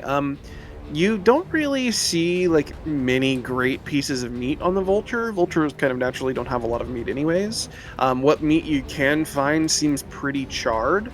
I will say though, due to your gnomish ingenuity and understanding of creatures of Azeroth, you understand that the Night Elf might possess some skills in terms of like how to butcher this creature. But you, looking around on the creature, don't really find much. The feathers, you can't really find like any good feathers from it or anything like that It's either. damaged goods. I just toss it away. Turn and watch the spectacle. Okay, and Bwon, it is back to your turn. You have the creature grappled currently. Okay. I am going to attempt to while I'm grappling, grab the neck of the creature. And how much does it weigh actually? This vulture weighs around, like, let's say 30 to 40 pounds. I'm just Pretty gonna big fucking bird. swing it. I'm gonna try and grab it by its neck and swing it at the ground and slam it into the ground. Okay. Make an unarmed strike to see if you're able to, like, grab it by the neck, and then we'll do, we'll figure out damage for that. That would be 15 to hit. Yeah, you hit. So this creature has 5 HP currently. I don't think that it survives both an unarmed strike plus slamming into the ground. So instead, what I'll say is, like, as you go to slam this creature into the ground, you have it by its neck. You feel in your hand as you're swinging downwards, you feel its neck break in your hand. And the bird's body falls limp and lifeless as you, like, kind of slam its dead body now into the ground at this point. And that is the end of combat. You guys may freely narrate your decisions. I grab it and turn towards the them. secret is tenderizing it. Almost got their way! I guess we all agree this is dinner. Yeah, the other one doesn't seem to be very salvageable, but hey, that was a pretty good grab. Bwon, right? What can I do for ya? Just making sure I've got your name right. It'd be Bwon. It's a very poignant and well-rounded name. Easy to remember. I like that. Well, Straight to it. The name goes, yes. all right. Well, we've cleared the path. Shall we continue onwards to this other fellow you know? Your competitor, I believe?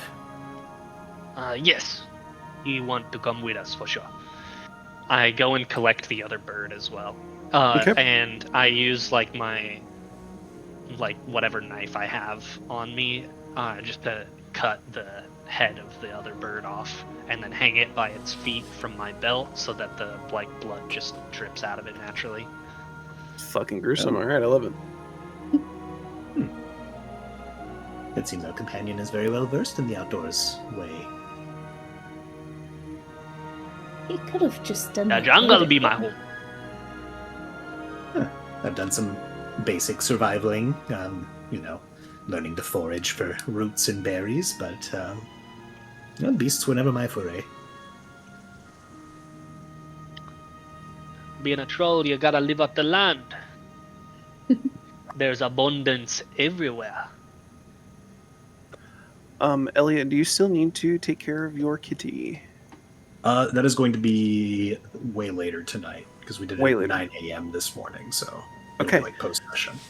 For now, then, let's take a quick 10-minute break before we get Perfect. to Dr. Valen, and the group will be traveling all the way to Dr. Valen up north past a couple of farms. I'll describe what those look like, and then we'll have the interaction with Dr. Valen at that time. Sounds Okie good. dokie.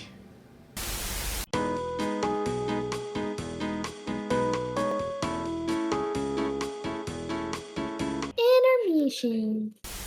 So you guys are now headed towards the north, towards Jangalode Mine, where there's like a kind of a stronghold of Defias Brotherhood. This is where a lot of their mining operations are happening. They are also pretty heavily kind of centered in the northern part of the zone of Westfall. This is where Dr. Valen has taken up his kind of like mercenary work. And when there's downtime, Dr. Valen, like I said, you've been kind of going to any of the local farmers, offering any of your services. They'll sometimes ask you for, blessings in the light, or, obviously any kind of like medical services that you can provide. And then you kind of determine your prices from there. Bwon, with him being, at least like adjacently your competition in a way, you're quite aware of the Defias Brotherhood, having been out here for a while, how they are, they've been trying to recruit you as well, for, your mercenary abilities. And you're also well aware that, like, approaching Dr. Valen in a Defias kind of like stronghold, unless you guys are willing to join the Defias, isn't exactly intelligent.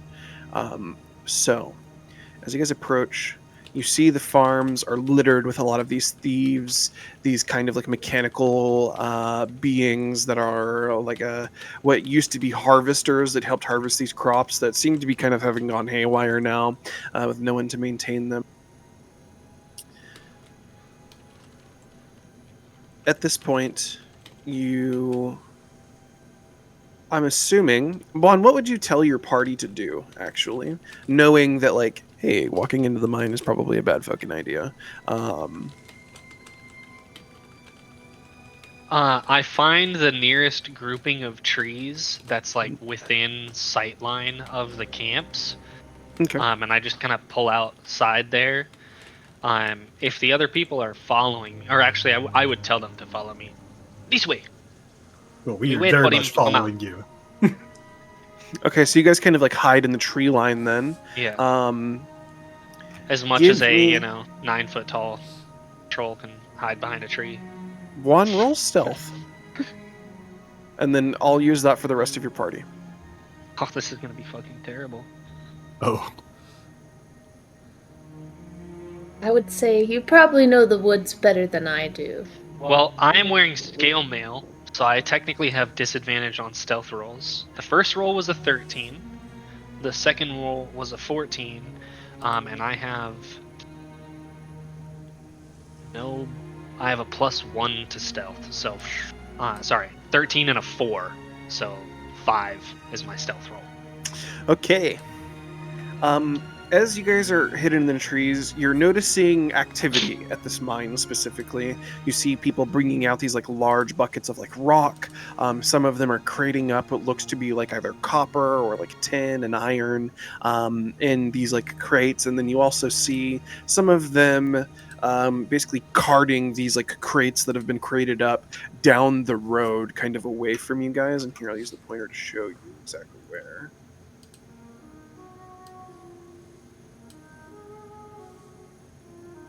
This map doesn't have it. Actually, it kind of does. You can see it. I thought it said in the lower left boredom.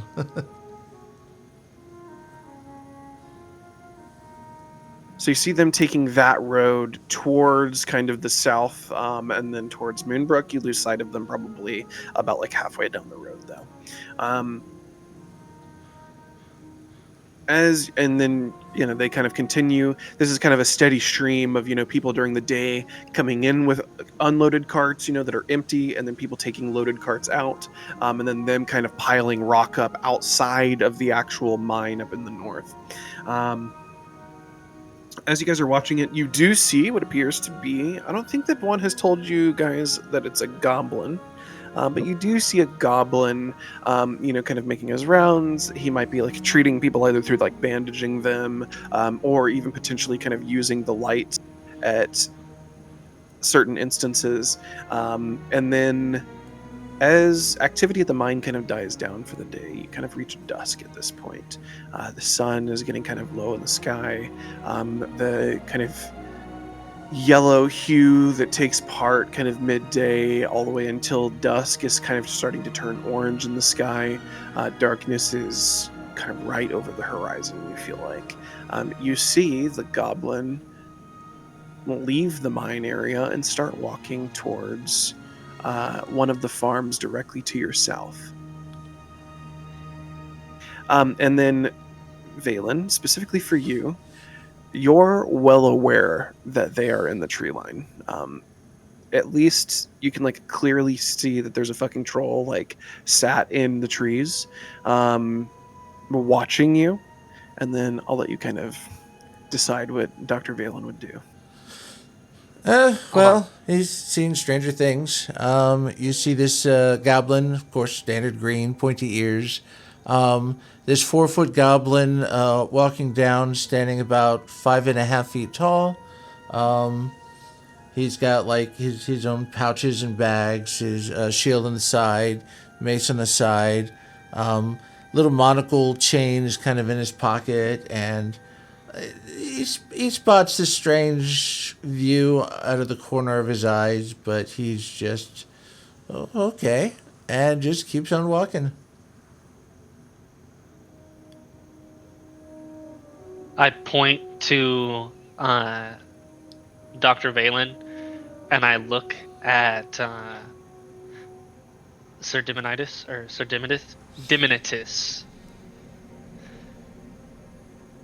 He be there, man. Oh. The goblin? Yeah, that one. Green, like you. I'm not Diminetus, green. how does your character feel about goblins? Because like gnomes and goblins have an interesting kind of like history. Yeah. Not thrilled that the person that we're going out here to find is a goblin, but I mean, Are you? Actually, we'll leave that, I guess, for like that to be kind of found out narratively. Okay, so like, it seems clear to Bwon though that you're like not 100% thrilled when you notice that it's a goblin. Yeah. probably, or like definitely surprised that it's a goblin. Can I roll to see if my character noticed that Sir Valen saw us? Yeah. Roll. I'll say roll perception. I don't know if like insight would matter from this distance. I got a but- 6. Okay, yeah, you don't know if he was able to see you or not. Well, I got a nat 20 on the deception. Could he only use a corner of his eyes? He wasn't trying to be obvious. So, yeah, he's... doesn't look like he Yeah. noticed anyone.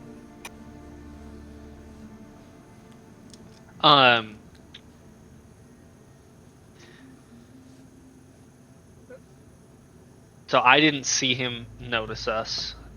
He's walking. Are you walking away from us or towards us? He's walking, so like you guys are in a tree line, right?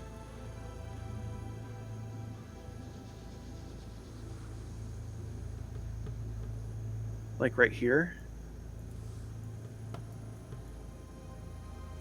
He's walking from the mine where the green X is down to like there. Okay. So it's like walking diagonally towards the kind of away road. from you. Yeah. Yeah.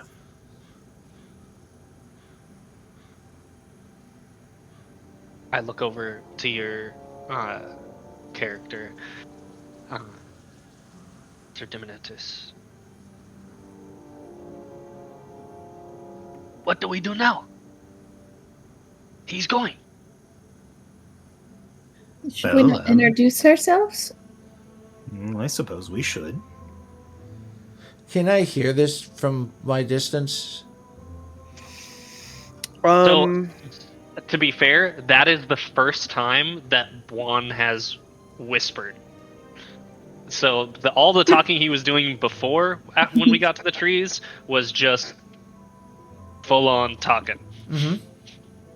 I'll say that, like, as you're kind of walking away from the moment that you noticed them there, if you kept walking, they would slowly kind of get out of earshot. You definitely heard Bwon talking, though.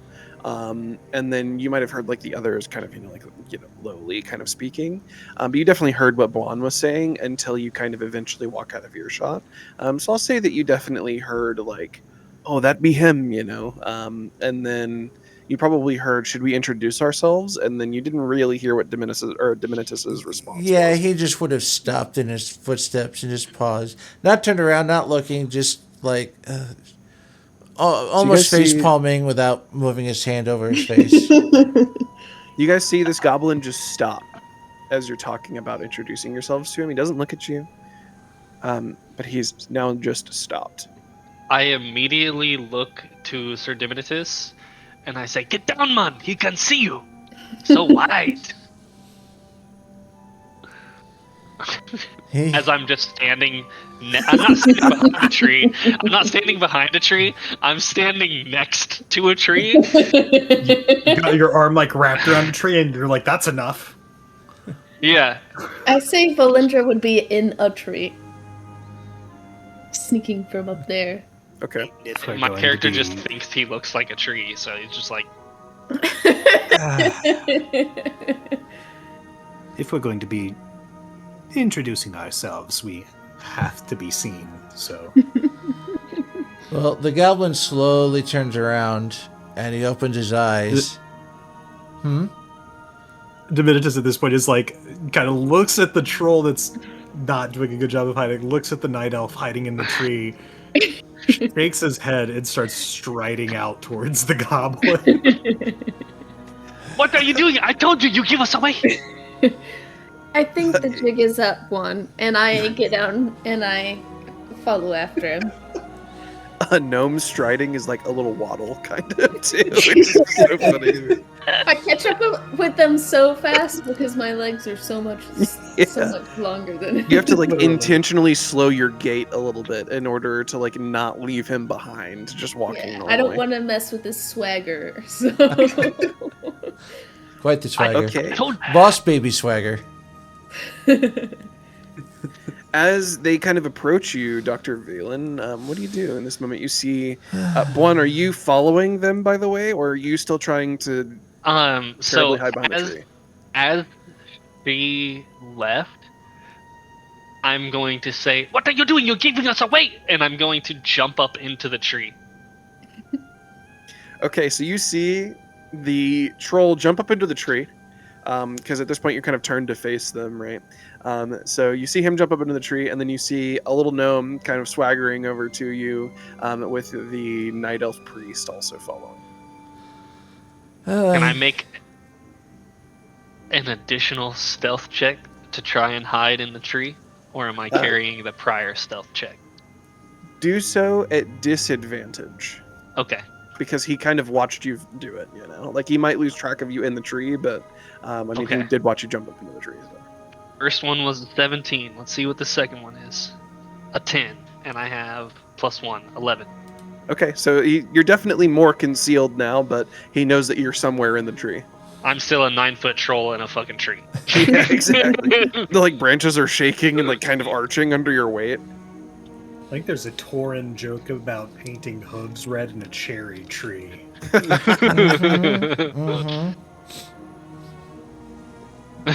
Dr. Valen, as you see this little gnome warrior and night elven priest approach you, what do you do? He sighs slowly. All right. Please state the nature of the medical emergency. Oh, There's no As of yet? medical emergency. Yeah. All right. What can I do you for? well, there may be imminent medical emergency in our future, as we've been tasked with providing some assistance and getting things back up into some form of organization and orderly business in this area. Oh, you one of them adventurer types, eh? Well, I have taken some time to explore quite a bit in the expanses of Dunmoreau. Yeah, got it. So, how can I help you? Oh, all right. Well, let me do this. Dr. Valen, good to meet you. There. How can I help you? So, Diminetus of Gnomeregan. Yes, you are. Veilindra NightBloom. NightBloom, all right. That's a prettier name. Got it. Thank you. Is that your pet up in the tree back there? Bwon is not a suppose- pet. All You right. could say he is our local guide. Guy, got Somewhat it. more familiar than us. Actually, Juan, was you're by... definitely in earshot, by the way, as well. You're hearing all of this. All It right. was actually through his information that we came seeking you, needing a few more hands on the job. All right. was, Well, is it a surgery? Is it cosmetic? Is it amputation? What you got for me?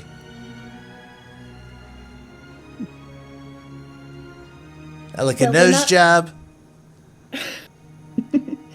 We may end up getting injured in the future, so if that is your skill Pat's set, job. All right.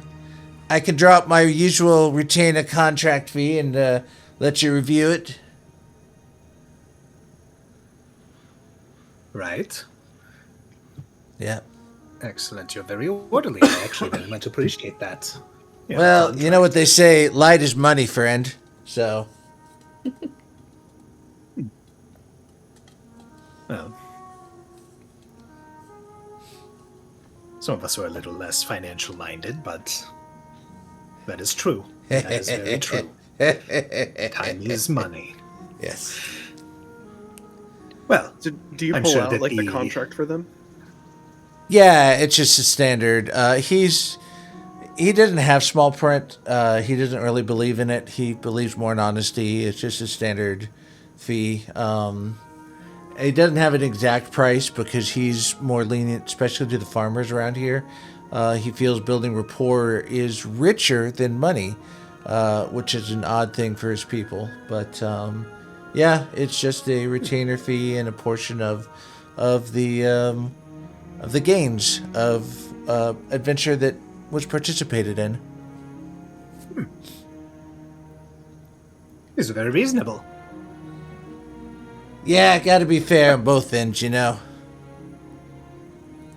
Entirely valid. Gives you certain flexibility. Yeah, That's got to be. appreciable. Let's see how that would work for you in a business-minded venture. I heard an on the wind. What was that? Yeah, you go for it. That was me. Sorry. Just the wind. That's all. All right. So, what's the job? Where are we going? We sailing somewhere? We going? Are we bringing this guy back to the jungle? Did he get lost? I believe he'll be providing us with some assistance. I believe our first task is at one of the local farmsteads. Oh, all right. I think Saldean's a good one. There's one that does stew, one that's got chickens. If you want to cluck at a chicken for a while, for some reason, people like to do that. Some good farms, some good folks. So, yeah, lead the way. Why are there like 20 people standing around that one farmer over there at that farmstead? Very talkative, you know, he's very social. Got a little trade on the side, you know. Why are some of them sitting down? Just very vibing, you know, smoking stuff, no telling. That's not healthy. Yeah, it could be blood thistle, you know, it's good stuff if you get lucky. It does have some What? restorative properties. Yeah, that too. You gotta Sedation. get out of that tree. We'll look back. Are you still up there? Come on, you gotta get out of that tree. I am hidden. Juan, We've already you're too introduced big. ourselves. And we've introduced ourselves. You are not very well hidden. Wow, what a lovely tree we're talking to. Well, we're going to a farmstead, so see you later, tree. He just immediately lets go of all of his holds that were on the tree and just lands and then just keeps going. That tree just had a child.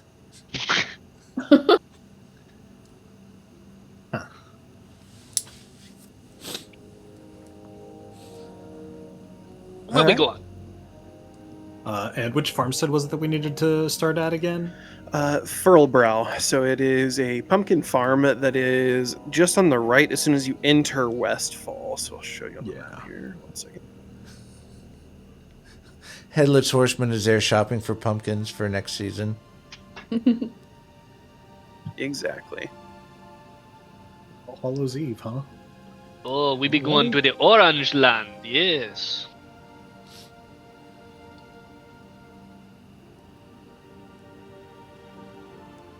So, Dr. Valen, how long have you been in these parts? Not too long. I was hired as retainer from Booty Bay down south. They're gathering there to build a settlement. But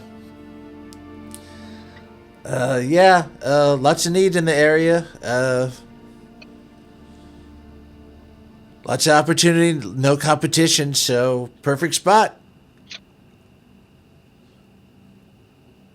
Oh, I was under the impression that you and Bwon were competing for... Never mind. Yeah, I don't know this guy. They don't be liking Bwon. Are you from the jungles down south, Mr. Bwon? I be from the far side of the world. So, how'd you get to Westfall? A story for another day, friend. Be Okay. too long to tell you now. Sounds good to me. We're not going to that forest, are we? Because I can't go in that forest. Oh, Go in no, the forest. Humans who don't like people like us, they're very territorial, so I gotta keep my distance or I'll get an arrow in the knee, if you know what I mean. Yes, they be shooting at Bwon too, and I'm a big target. Yeah, see? Okay, Oh, that's well, fair enough. we won't be going into the forest itself, though. Good. We might be able to, if we had to, prevent any unnecessary injuries to knees. That would be appreciated. Or any part of the body. Also appreciated. But no, we must, the first farmstead's the one right there before the bridge. I'm Good. gonna make a deal for a guad. As I For like what? rub my hands together while we walk down the path. Make a deal for a what? For a guad. A You know gourd? Ah, look at them that big goblin. round things, the orange? Oh, like a pumpkin. Yes, a guad. Oh, yes, gourd. Big fat round gourd, like my ex-wife. Just kidding, I never got married. Little funny man. Yeah, Dad never signed the deal, so it was off. That story for another time. Can't be trusting the ones who can get bought, friend. Sure you can. If you get the right money. You summed up your long story short, so. As you guys now approach the Furlbrow farm, you see off in the distance kind of like a pretty clear delineation between Westfall and Elwynn Forest. It kind of goes from this kind of like lighter yellows and like a pretty clear, vast kind of like plains into more forested, kind of like lush green forest of Elwynn. On your left now, you see what appears to be a very run-down pumpkin farm. You can see kind of like rotting pumpkins out in the field. You see the broken-down cart in front of their really dilapidated fence with kind of like an old donkey sat right there. There's a man and a woman kind of sat there where the woman is dealing with the donkey, whereas the man looks like he's working on the broken-down cart. You see the like mechanical, like kind of like golems now still malfunctioning kind of in the actual farmland field itself. And as you guys approach the Furlbrow farm, the woman is in what looks like at one point could have been nice clothing, though now it's like definitely dirty. There's, like kind of like holes and it's like tattered kind of on her dress. She appears like she might be in like her 40s, though she looks older. There's kind of like that weathering that you get with like lots of stress and just kind of being out and about. Her skin is like maybe a little bit more wrinkled and dried out than it might be. The man looks like, you know, his body and kind of like stature looks like he's 40s or 50s, though in his face and kind of his hairline and his hair, he looks older. He looks like he could be 60 or 70, though he appears to be quite fit. As he's kind of like bent down working on the actual wagon as well. As you guys approach, the man kind of looks up. Oh, it appears we've got more visitors. Greetings. I'm Sir Diminetus of Gnomeregan. These are my companions. Please do not be afraid. You I'm see, he gesturing like towards. he definitely recoils. As you say that, he's like recoiling, and you can see he's looking up, right? Because Veilindra is like a tall creature, but she's not like insanely tall. Bwon is like quite fucking tall, and obviously much taller than the majority of her group. And so it's clear he's looking at you, Bwon. And he goes, "Oh my gosh!" It's Bwon. okay. They're safe. They're safe. What you been doing, man? The farm. All them guads are dead. You see, he kind of like, of the group now, he knows Dr. Valen, though you guys haven't ever had any kind of like interaction, Valen, but like your name is pretty well known here in the north. Mhm. And like a goblin that's traveling with a monocle and stuff, yeah. And he definitely seems to like lean a little bit closer to you, Diminetus, as he's talking. Veilindra, he doesn't look at you with like necessarily like fear like he is Bwon, but it's more like questioning, I suppose. Guarded. Yeah, a little guarded. Inquisitive. Yeah, the Kaldori are like, at this point, you would understand this as well, Veilindra, being around for, I mean, you could be hundreds of years old at this point, I'm not really sure, but the Kaldori are like myths to these people. Your race hasn't seen humans in 1,000 years, and they haven't seen you in 1,000 years. And the only humans that have recently kind of seen it are soldiers who fought in the Third War, or like the nobility of humankind meeting with kind of the nobility of Elvenkind. So he's like, he kind of leans in to you, Diminetus.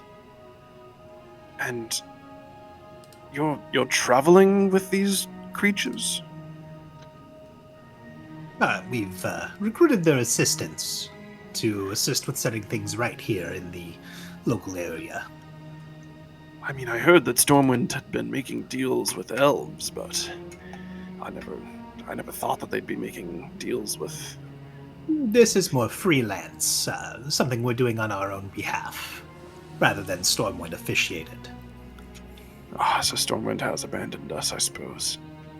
Oh, no. They sent me and myself and Veilindra here, but Dr. Valen and Bwon were referred to us as local We're assisting. specialists.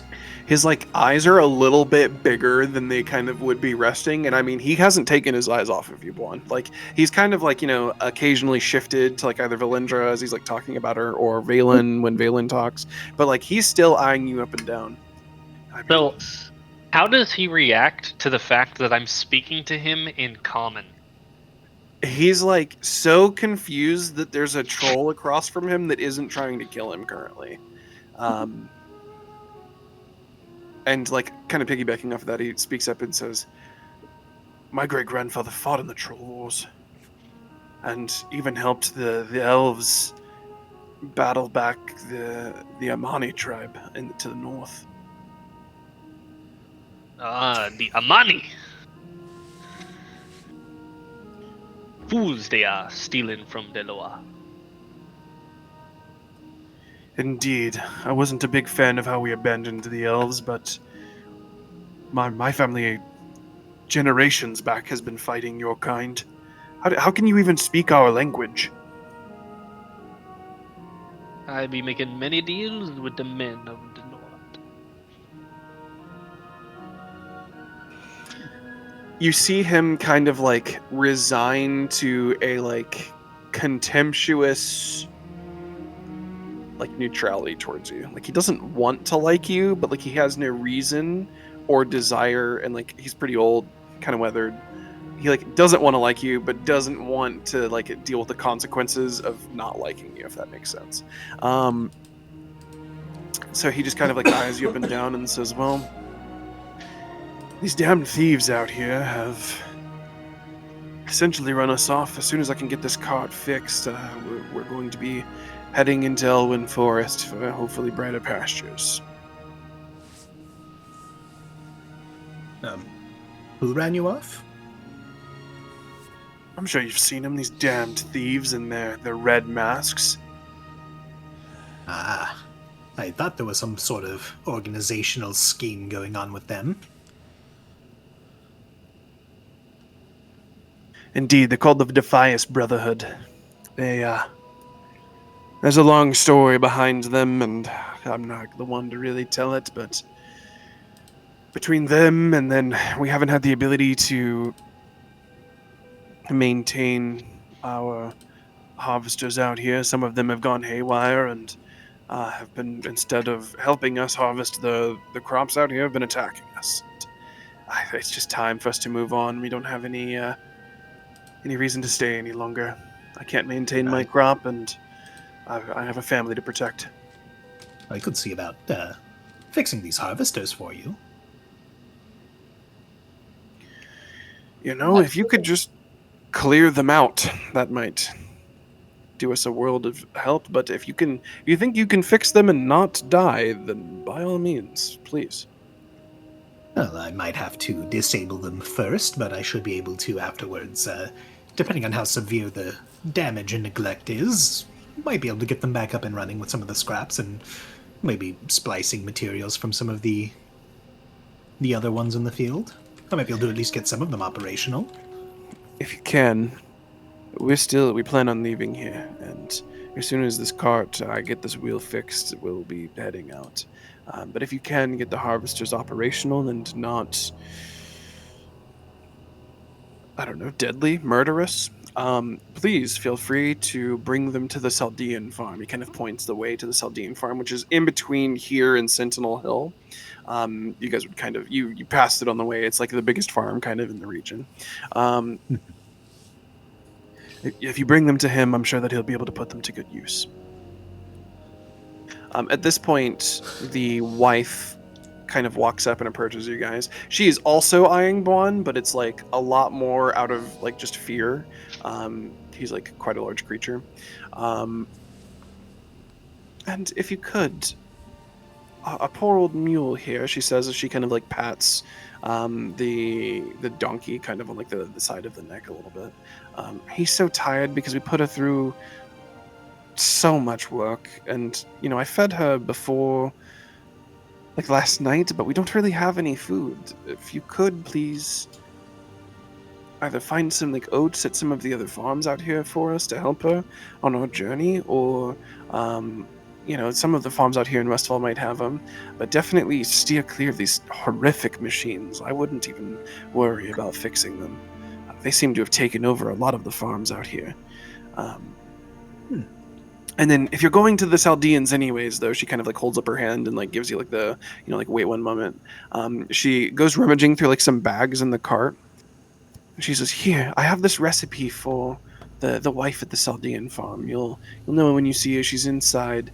Her name is Salma. Please give her my recipe for Gortusk liver pie."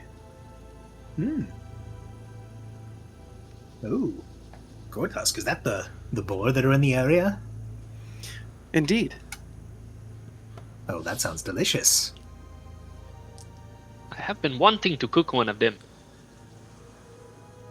Well, feel free to use the recipe as you'd like as well, but please make sure it makes it into her hands. Of course. I've always told her that I would give her the recipe, and now that we're leaving for Elwynn and maybe even Redbridge potentially, I don't know, we'll have to figure out something for her.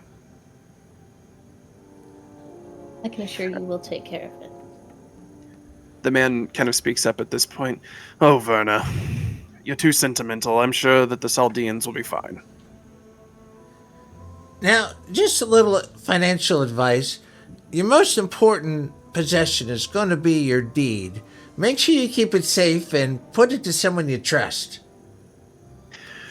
Oh, we'll be stopping by in Stormwind, my friend, and looking to potentially sell the deed out here. Good luck with that. Indeed. Hopefully, maybe Stormwind will just purchase it as, part of their kingdom land and put some type of military kind of establishment here. I don't know. But it's no good to us anymore. I'm sick and tired of trying to work this land. Well, there's a couple good pumpkins you can take for the road, I'm sure. As great as that sounds, I don't want to risk going near those horrific machines. Got it.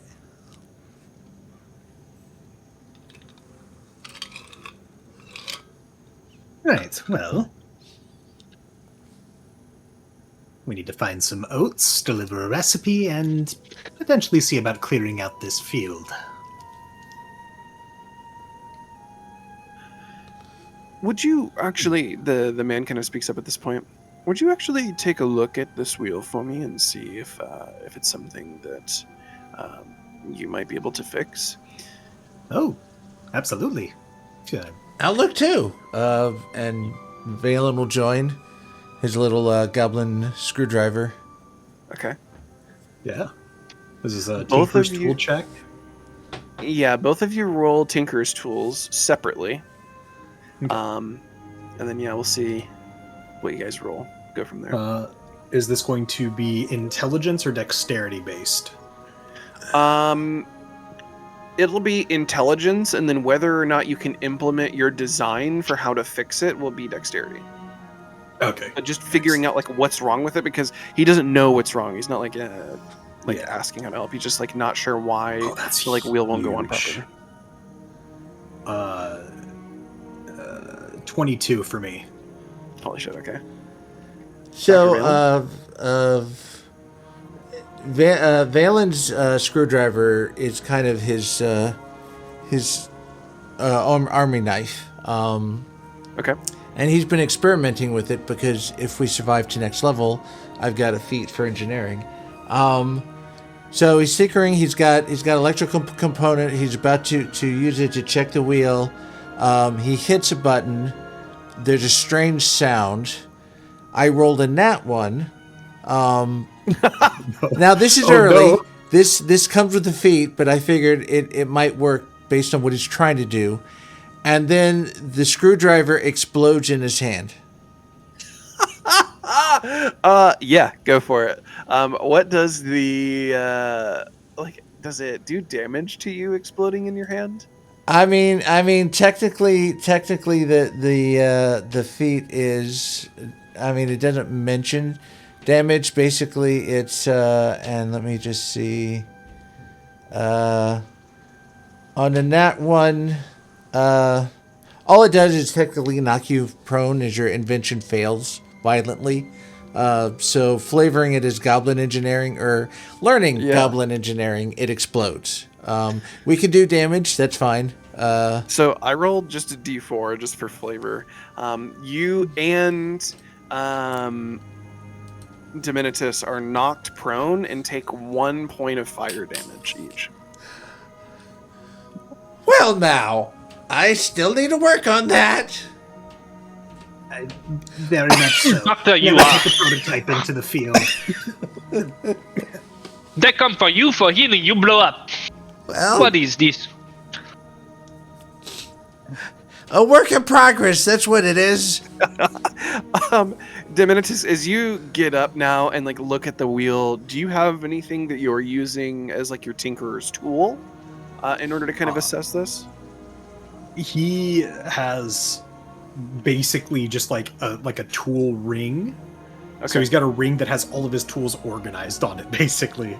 So it's almost like a key ring, but for his arclight spanner. He's got a little hex wrench, a little screwdriver. He's got a little bit of everything on there, except for any of the big tools, like a hammer or something like that. Those he keeps separate. Okay. And with your 22, you absolutely understand exactly what's wrong with the wheel. You also make a couple of improvements in your mind to the rest of the cart in terms of latches to kind of latch their goods in. The latch that would kind of go on to the mule. On a 22, you gain a pretty in-depth understanding of the entire wagon itself, its mechanics, how you could apply your gnomish ingenuity and engineering kind of to the cart. On a nat 1, by the way, not only for you, Dr. Valen, not only does the tool blow up in your hand, you on a nat 1, instead of thinking about how you can fix it, you're thinking about how to attach a goblin rocket to the back of it. Though the thought passes from your mind, because it's quite clear that that's not something that they want. But yeah, instead of thinking about how to fix it, you're just like, man, a rocket would look really good on the back of this. Maybe I could put a bomb here or something, and we could just roll it into Stormwind. You see me rolling. For you, Yeah, bomb. Diminetus, you understand the items that you need in order to make the improvements, and figure that you could probably make the improvements over overnight, probably, working here and there and trying to kind of figure it out to help them. I leave it up to you on whether or not you decide to do that or just fix the wheel. But as you're both now kind of knelt down there, the farmer looks at you. Those of you who have played Classic WoW will enjoy this, and says, these thieves took something from me as well that is really, really important to me. It's a little pocket watch. I know where they're keeping it, but I don't have the strength myself to be able to get it. And he points you to... Hold on.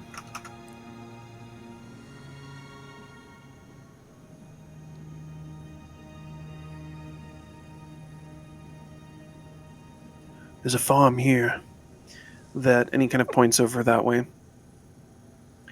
And the farm there's a little cupboard inside of the home. It's patrolled by a lot of these horrific machinations, and there are a lot of the Defias there as well.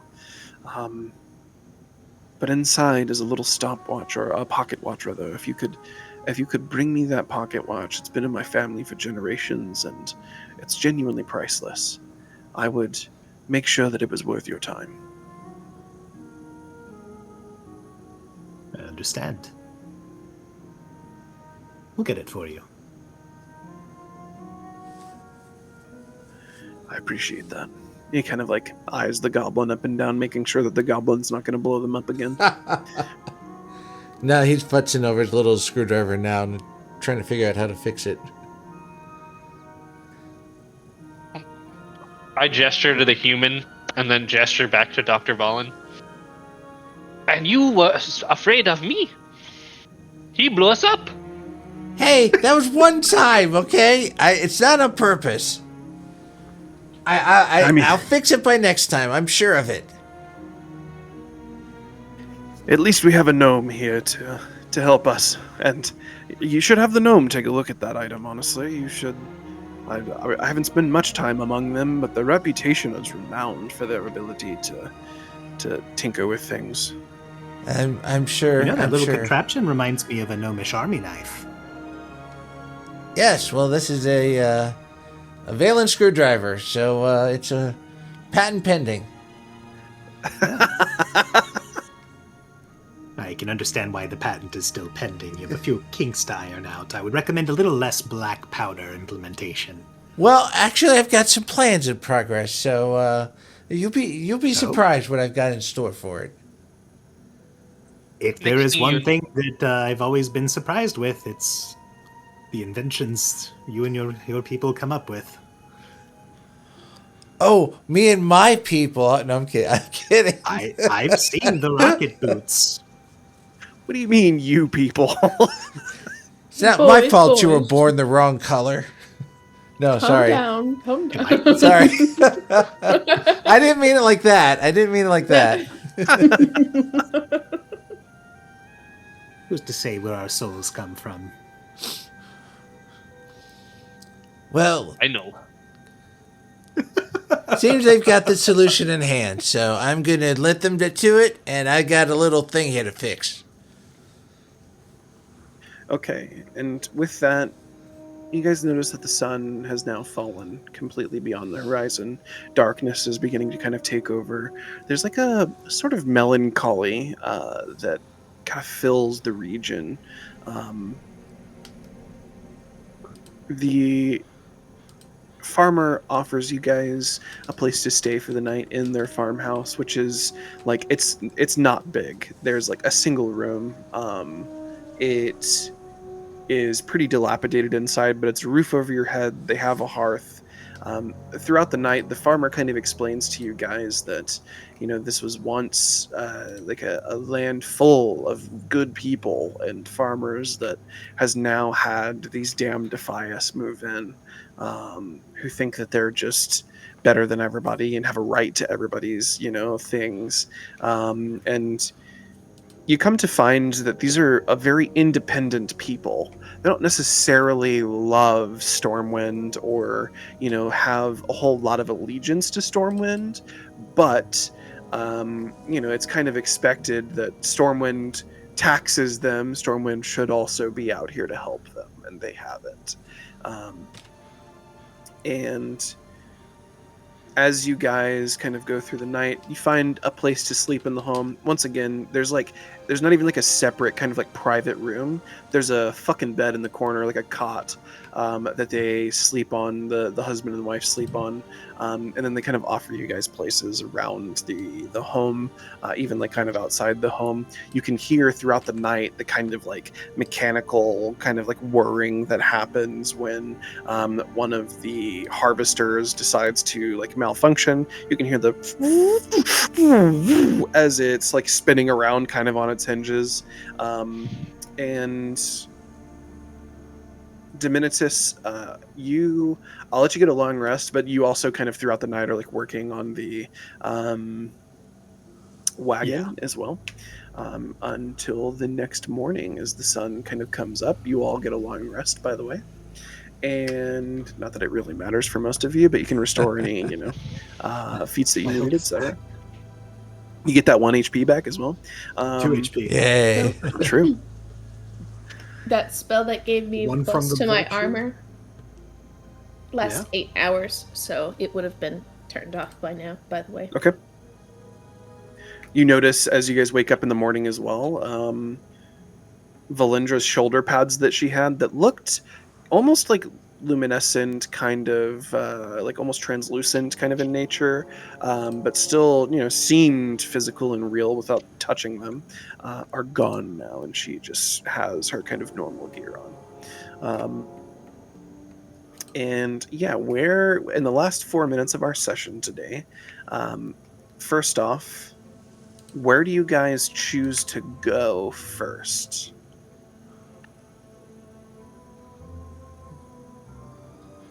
I mean, Well- you know, what's our XP bar looking like? If we go turn in that recipe, are we gonna ding? No. Well, here's my question: is since I came out of the mines over there, I could just walk in, grab the pocket watch, you know, like it belongs there, and then walk out with it. So that could be our first step. I'll say that you, as a goblin, and having worked for them, you know who works there within the Defias. Benny Blanco is not a very nice person to work for. You probably aren't a huge fan of him because you, as a goblin, while you're interested in profit, it seems like you, as a goblin, are also interested in like fair and equitable terms, right? Like you're not trying to screw people over. Benny Blanco is an asshole, and like probably won't let you just walk in and take it. He would let you walk in and maybe talk to you, but taking it would be a completely different kind of ordeal. So while you could like, you know, hey, I'm going to try and maybe deceive him and like walk in and see if I can take it from him, you might want to have your friends nearby in case he says no, right? Yeah. So that's an option. Well, what he doesn't know won't hurt him. There's a really nice pair of boots out back. You should come see. Wait, wrong X-Pack.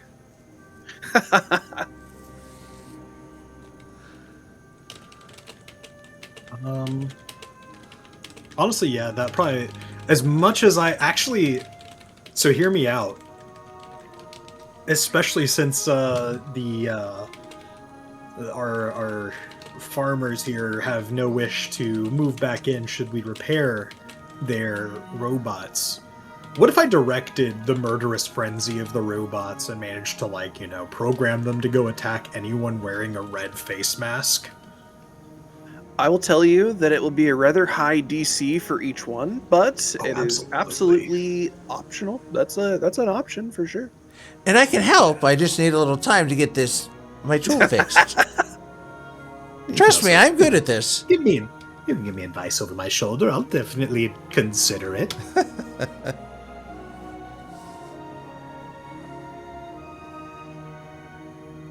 Bwon leans down to Sir Diminetus and says, "Don't be letting him blow us up, yeah?" I'll keep an eye, as much as I can.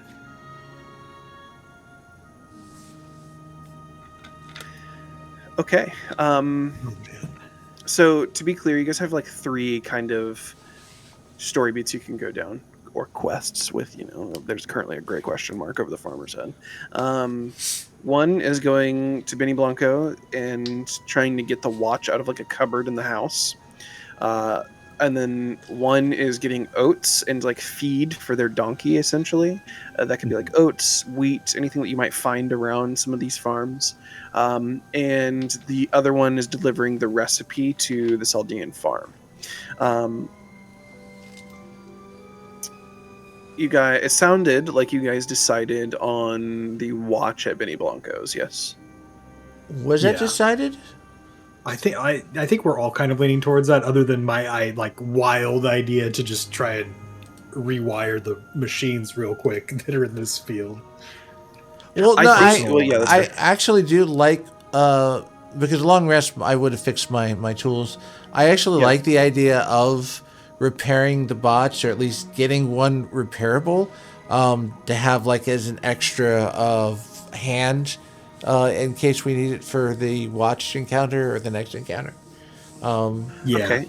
And just so that we're not like leaving the other 2 out, you guys could like direct them on what to look for, because neither of them probably have ever seen oats and or wheat, whereas you both probably are pretty familiar with it.